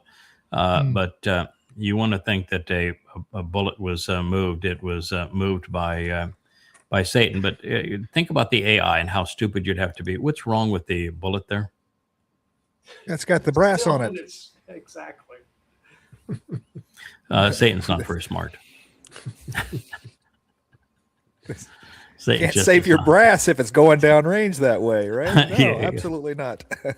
It's going to save that brass. Only some people will get that, but yeah. You know, we have mass goons in the streets of America, armed masked goons. 10,000 people in 5 days. 10,000 people in a 5-day work week.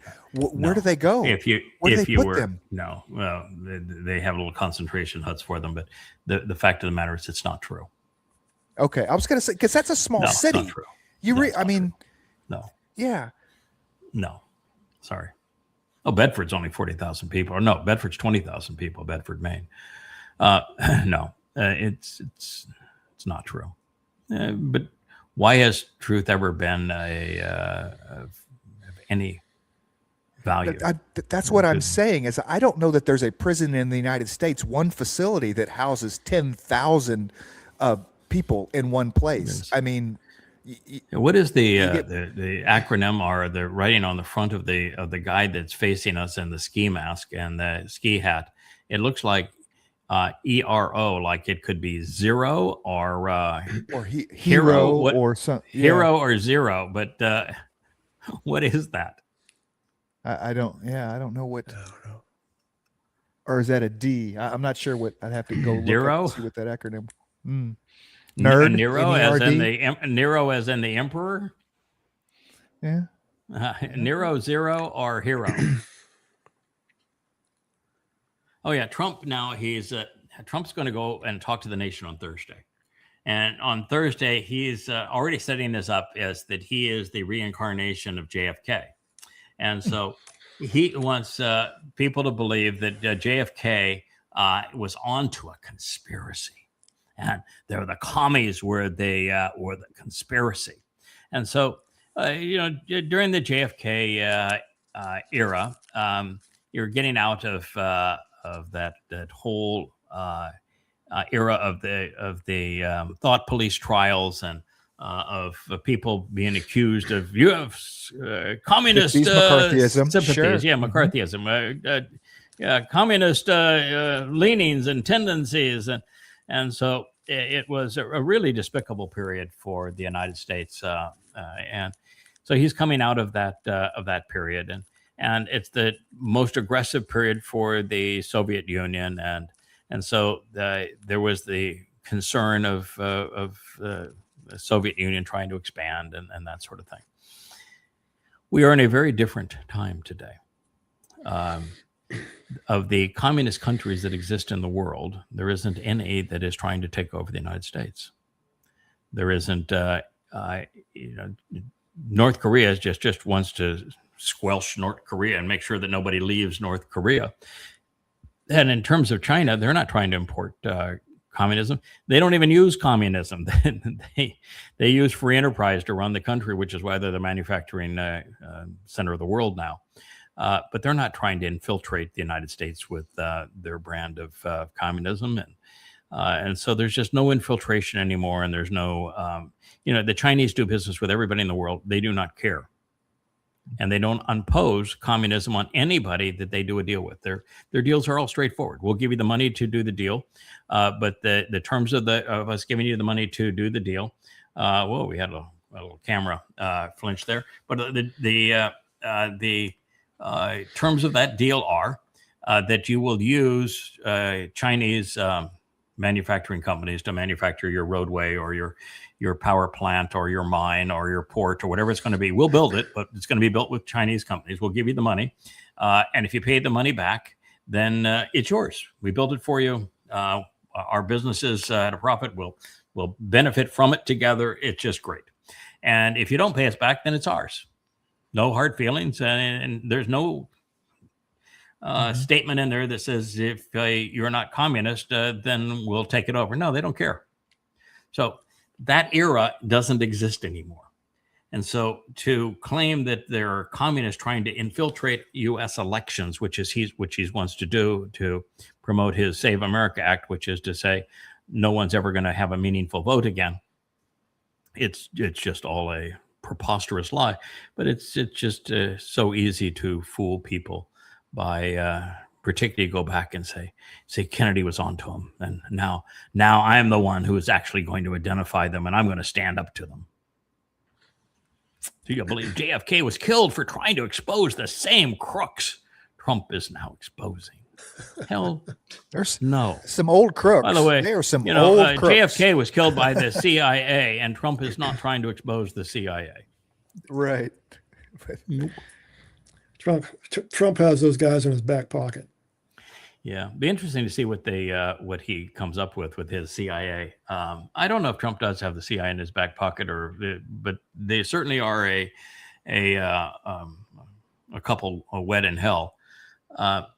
The conspiratorialists like to blame the death of JFK on the Jews, which of course there's no proof of that. So will Trump use this MAGA theme now and try to unify all the wayward MAGAs like Tucker Carlson and blame the Jews on trying to rig the next election, where he would unify his base again and be able to promote a myth that would put him in a betrayal mode of Israel? Yeah, because he's going to claim that it's a foreign country that has been caught trying to rig American elections. That is some convoluted stuff that I don't think even he could come up with. It'll be whatever is absolute. No, he they've already planned it. They've already planned it. They're going to claim that it's either Russia, which would be nonsense, or that it's China, also nonsense. I can't imagine that they would claim that the Ukrainians were trying to get regime change in America, because that's what we were trying to do, and that's what we're trying to do in Russia as well. So that would be the pot calling the kettle black. But Israel would be the easiest sell for him. His base would lap it up. Sure. Yeah. I'm just saying that I don't think he thinks that far ahead. Somebody else in his administration may have thought that far ahead and tried to. No, his deal is really, I mean, the most likely, the easiest sell for him would be to blame the Jews. But the thing that is most consistent with he is that he doesn't recognize that America has already gone Marxist. So now the threat is inside. So he's going to blame some communist agitator from the outside. But at this point, 65% of Democrats are socialists. 65%. And it's in the very close to 60% of Gen Zers that are. It's about the same with African Americans. And that's quite that high with African Americans.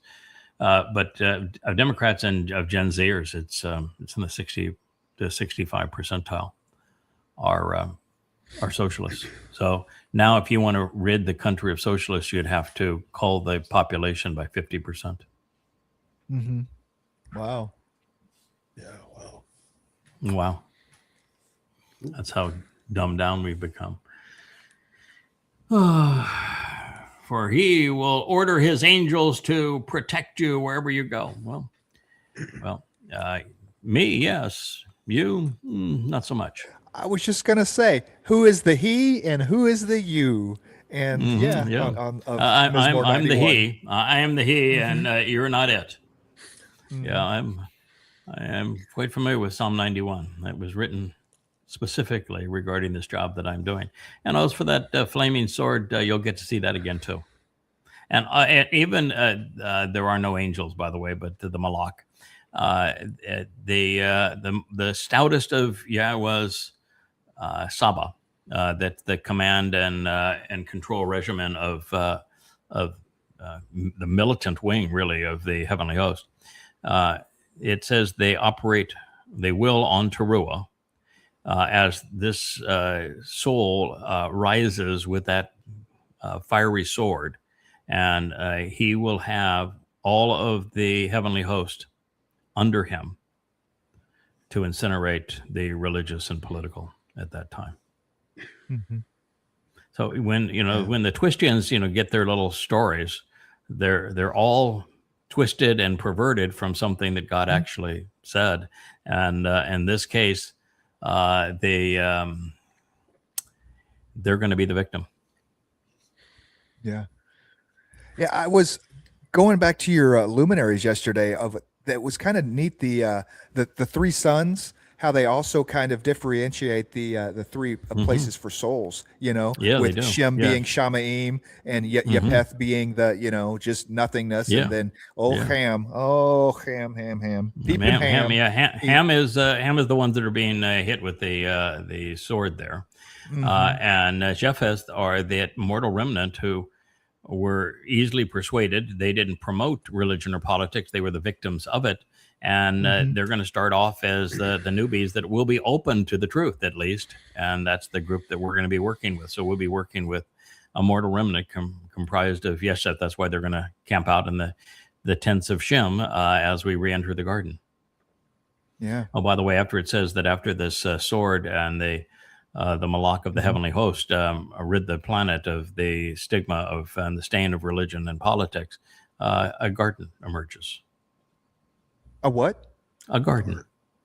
A garden. Okay, gone. Okay. A garden. In other words, it's consistent all the way through. And this is the chapter preceding the Choder. It tells us exactly what kind of a world he's coming into, what the job entails. Wow. So here he was oppressed and he was afflicted, and he operated not his mouth, and he was led as a lamb to the slaughter, and as a sheep before its shearer, he was silent. It's the story of Yeshayah 53. It's the story of the Passover lamb. Your Jesus was not the Passover lamb. You got no concept of what Passover even represents. You got no tie to the Torah. Your Jesus is not the Passover lamb. The Passover lamb is David, whom Yeshayah writes about all the time. You got the wrong guy. It's called counterfeiting. Yeah, here's the Musketeers. I haven't seen Daniel Hanaka in a long time because, I haven't been on X in a long time.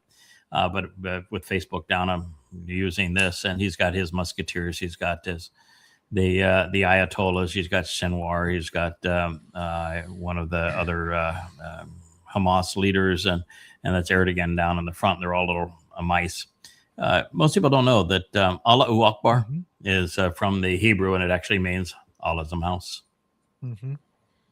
Oh, it's fitting. I don't think Dan knows that, but anyway, Dan did not intend that. It was, No, but anyway, well, a little support for Dan. He got that part right. Newsmax is maximum propaganda. This is really a reprehensible attempt at news. They're now promoting the Trumpian idea that Obama should be arrested, subpoenaed for treason. Now, I don't like Obama. It was too Marxist for me. And I don't like president candidates that have no work experience. I think they make really, really crappy presidents.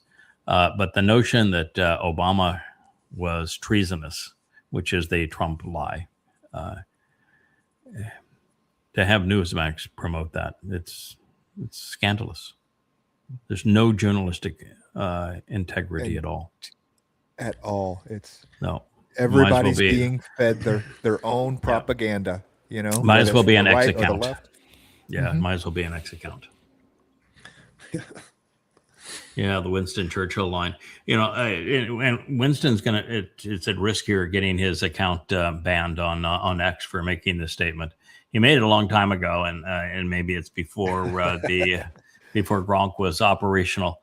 But you know, you make that statement today, Winston. You would even with all evidence in favor of what you've said and lots of proof, Gronk would not tolerate that. So that's probably going to be a strike against you, Winston. You may need a drink.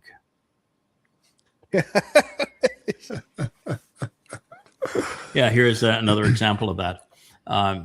This was an Islamic State operation. It would have been conducted under the authority of Jolani, who's now the president of Syria, where they took cage after cage of Yazidi women who refused to be sex slaves, and to encourage the ones that were reluctant to be sex slaves, which means they'd be raped 8-10 times a day. They put them in a public spectacle. In a cage, douse them with gasoline and burn them alive. But so the Muslims can do that. And the Islamic State, even the head of Syria now can do that, but we can't say that's bad. Got it. Islamophobic. Yeah. That's most reprehensible religion ever created. You know, when this was one that I looked at today, and you look at him, and he given his chance to have the three fist fight, and that whole deal. This is so fake. It's not even a good fake.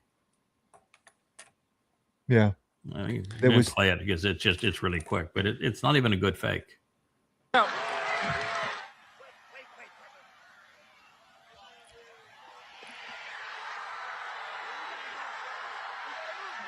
So you got the one guy keeping him from walking off the stage, and the other, and then two guys that are protecting him with their hands, because a bullet would never go through a hand. That'll do it right there. Yeah. Group hug. We all want to be in the shot. And now the picture that's in the White House that hangs on that was painted in Israel and given to Trump by Netanyahu. When Netanyahu was in the kiss Trump's butt mode. And there was a picture of Obama that was fairly dignified that was hanging in that hallway. And now this reprehensible scene replaces it. That's a perfect word. I still remember seeing that live. And was like, he just won the election. Oh yeah, just won. Yeah, just won. It was even though it was an obvious fraud, it was enough to fool morons, and he did. Yeah. Satan loves assassination attempts. So here is you are not a Jew. You are not Israel. Stop stealing their history, their doctrine, their covenants. You're a Gentile. I don't know what this guy is trying to pull off here. I don't know if he's crazy or what. But the fact of the matter is that the New Testament is literally insane as its presentation of Jews.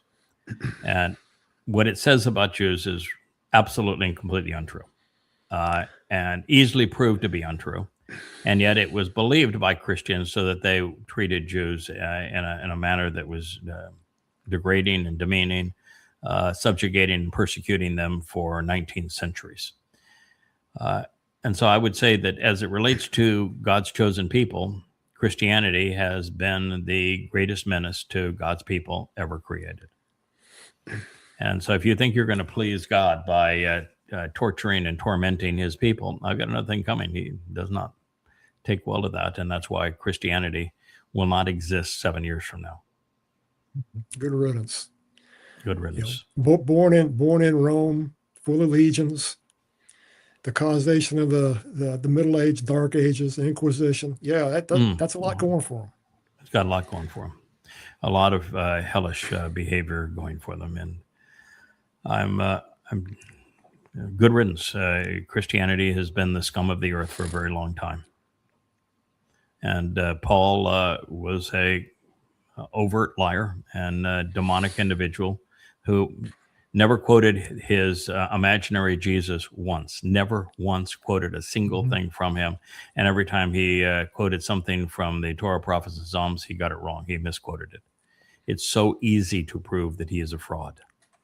And yet he wrote the first 14 books of the Christian New Testament.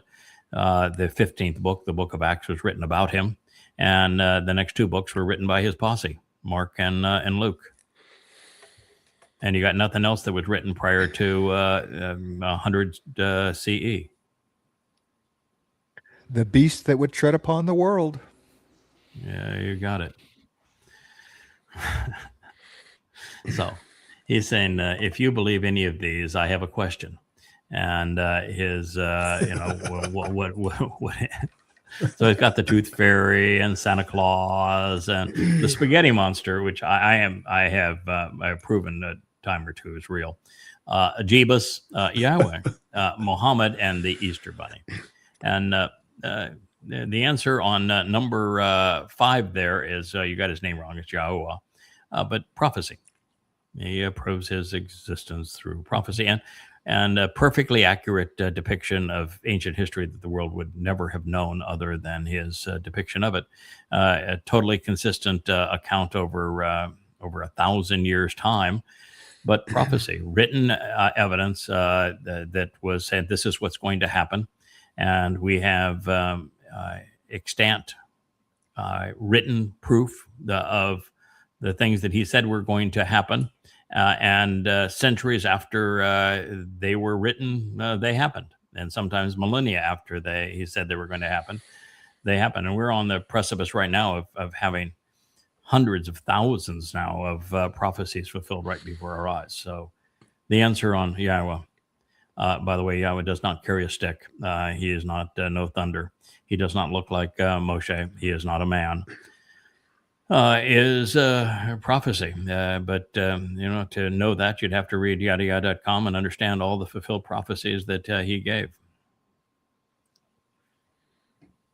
But the Easter Bunny I have seen. Now, the Easter Bunny I have seen, and I've had money put under my pillow by the Tooth Fairy. And when I was a kid, say that shiny little bicycle, it was brought by Santa Claus. So, it's a tough call there. Yeah. Jesus never put a $5 under my pillow. That's all I'm going to say. Yeah, he didn't. Yeah. So, yeah. But Ugo Cannon really screwed up with this one by including Yahowah in there, didn't he? Yeah, he sure really screwed up. Yeah, it was a screw up. Yeah, if he had left Yahowah out, then he might have had a point, but he didn't. Too bad.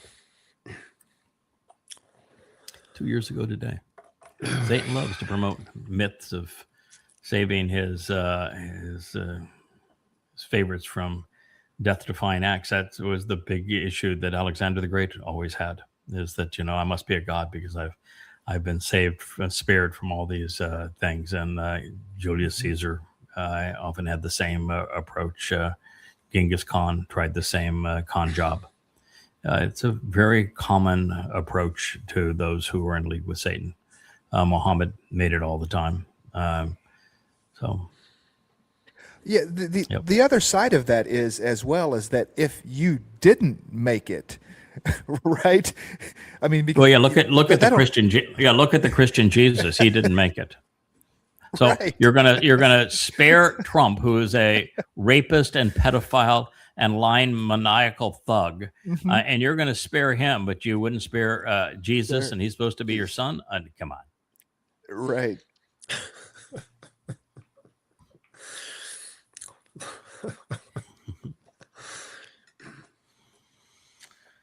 Oh, goodness. Yeah, the rich will die and the poor will die, but those who believe in God will have eternal life. Let's just suppose that it's true. Where? Where? Why? Ooh, yeah. Where? Why? That's a good one. Where? You'll have Where? eternal life. Yeah, you can. Where? Yeah. You're going to need an air conditioner. Yeah, gonna need an air conditioner. Yeah.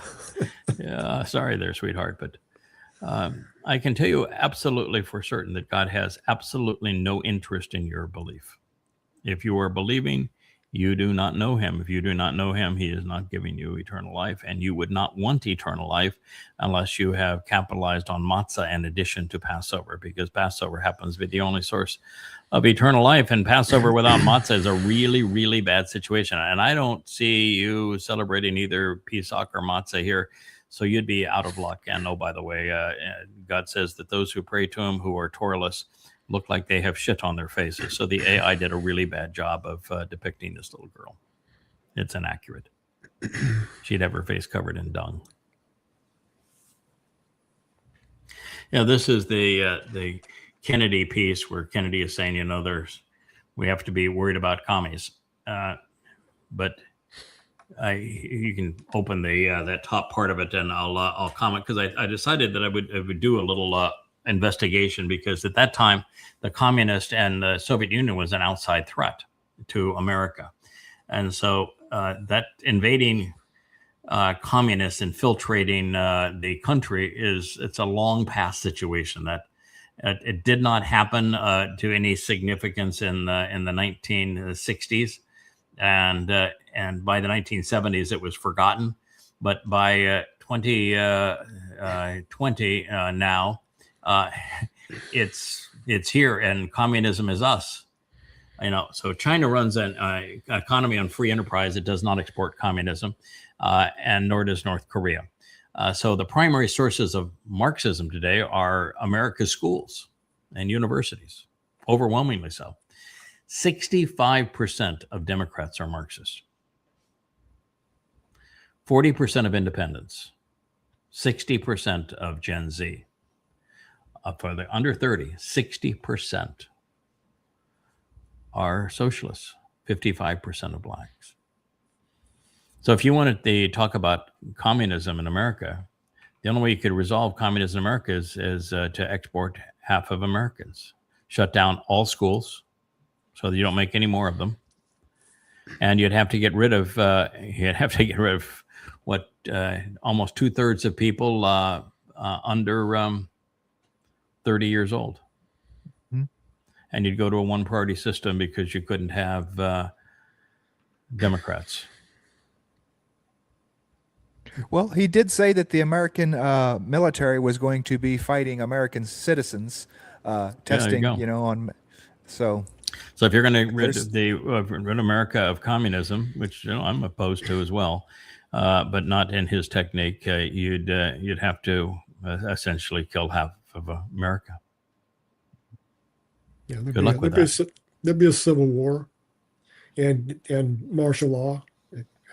I think there will be a civil war and martial law. I think that is upcoming. I think that Trump only has a very minimal number of tools that he can use to obfuscate having to run for re-election in 2028, and he's not leaving America until 2030, January 29 of 2030. And because of that, the tools that he has at his disposal are economic collapse and total anarchy.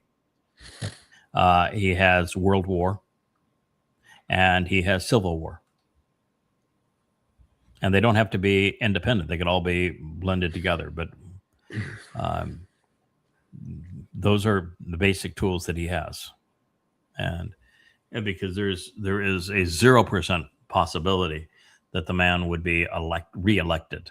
And there's 0% possibility that not reelected, that he's leaving office. So all he can do is not have the next election. And the ways to avoid it are martial law through anarchy. And the anarchy could be comprised of civil war. It could be comprised of there's world war, and therefore you need to put the country under martial law.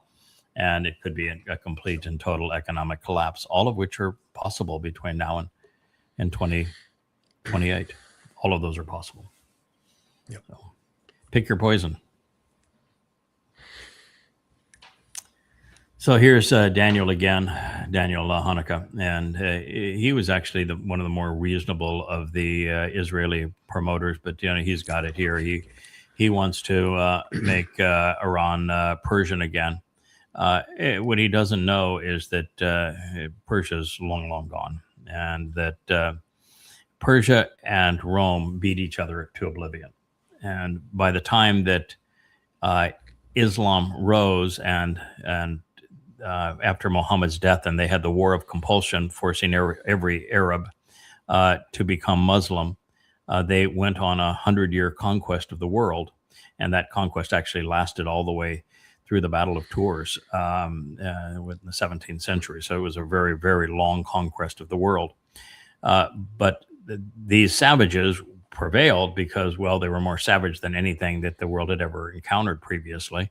And second, that the Persian military had been decimated by the Romans, and the Roman military by the Persians. They had fought each other far too long and too brutally, and so there was nothing left.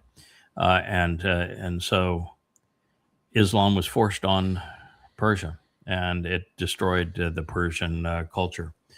So my comment to Daniel is, please don't buy into or support the lies of regime change. They always turn out poorly, 100% of the time. And the only way to improve Iran is to expose and condemn Islam, which is what I did with Prophet of Doom and now doing with goddamn religion. You want to liberate Persians from Islam, communicate goddamn religion. Read it, talk about it, and you can liberate enormous number of Persians from Islam. So for that, read the 5 volumes of Goddamn Religion, all free at Yahowah.com.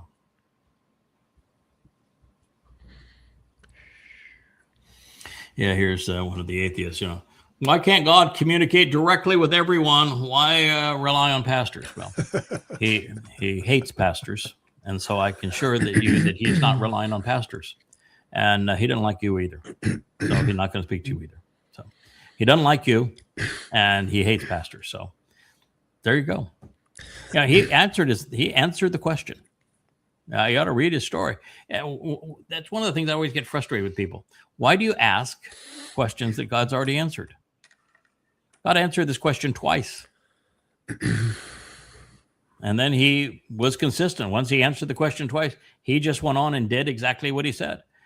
He made the attempt of speaking directly to people, his own people, after saving them from slavery in Egypt, after giving them 3 days to prepare.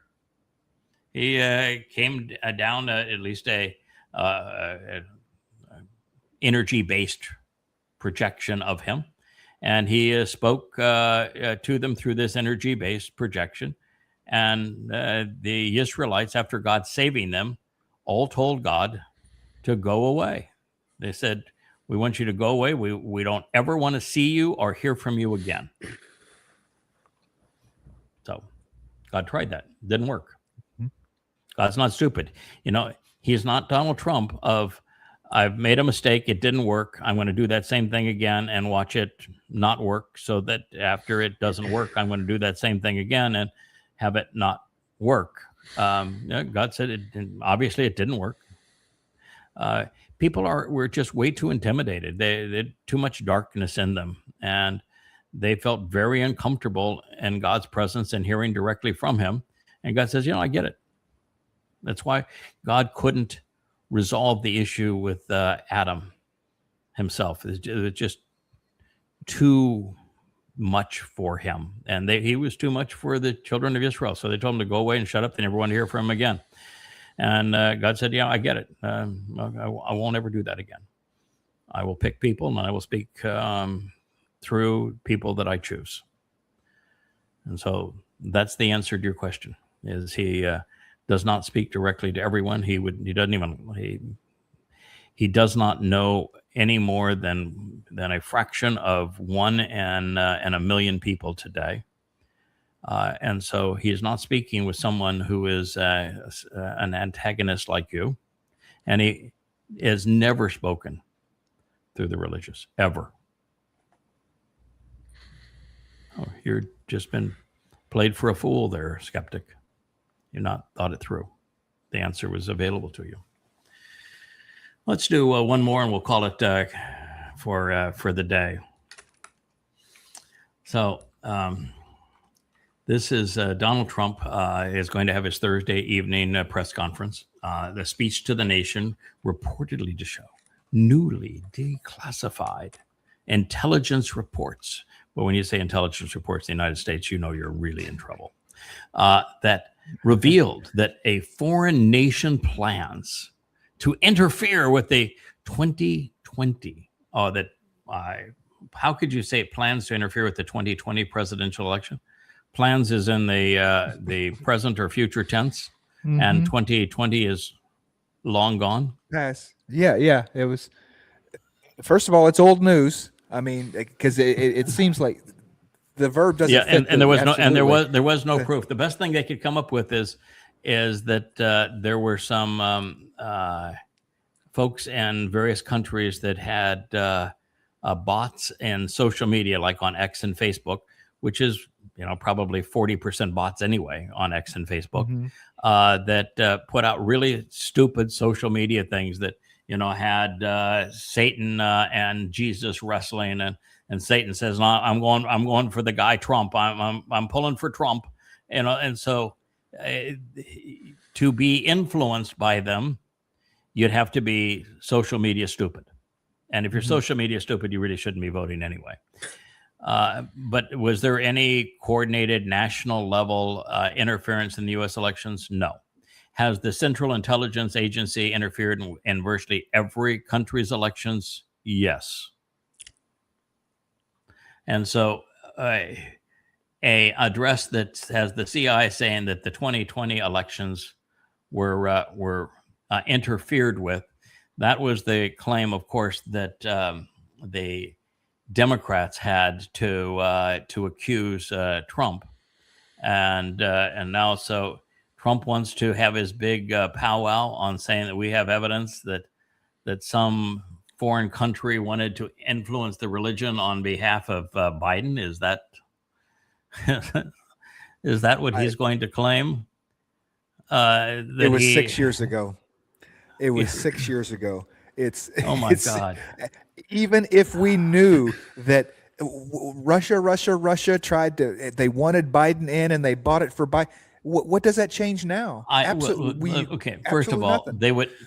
Biden was the idiot that upped the ante and went full in on the Ukrainian proxy war. So there is a 0% possibility that the Russians wanted Biden. Zero. Right. None. And there's no proof that they did anything to change that. And there is no indication of any kind that the Russians had trusted Trump. The only thing that you can say about Trump is that Trump was a made Russian asset. They had Trump to Russia when he was a businessman. They bribed him, they wined and dined him, and there are internal KGB documents that talk about how they made Trump, which means they compromised him and therefore had influence over Trump. So if you wanted to say that Russia would have preferred Trump to Biden because they had the goods on him and had the ability to control him. Yeah, you could make that argument if the KGB were still in power and if Russia hadn't gone through a democratic referendum. Then you could have made that power under the Soviet Union.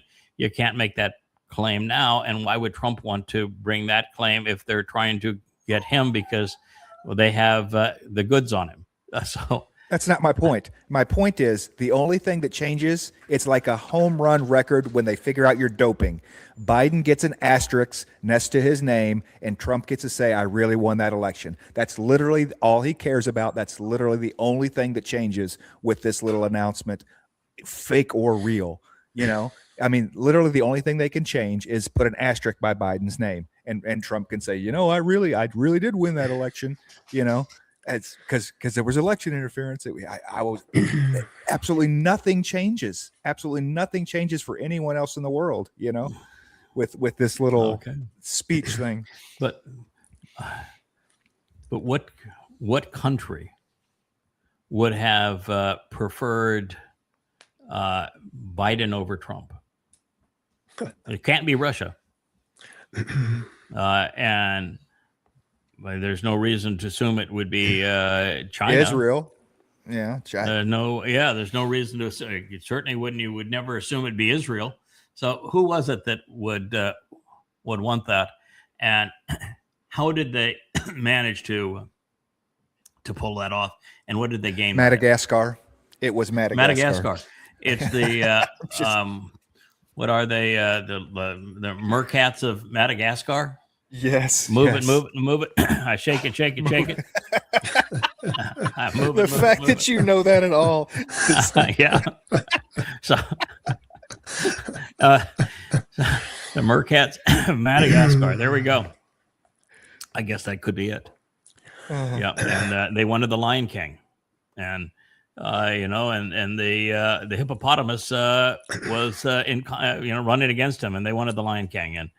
Or maybe it was the zebra, because the zebra didn't seem very smart to me. The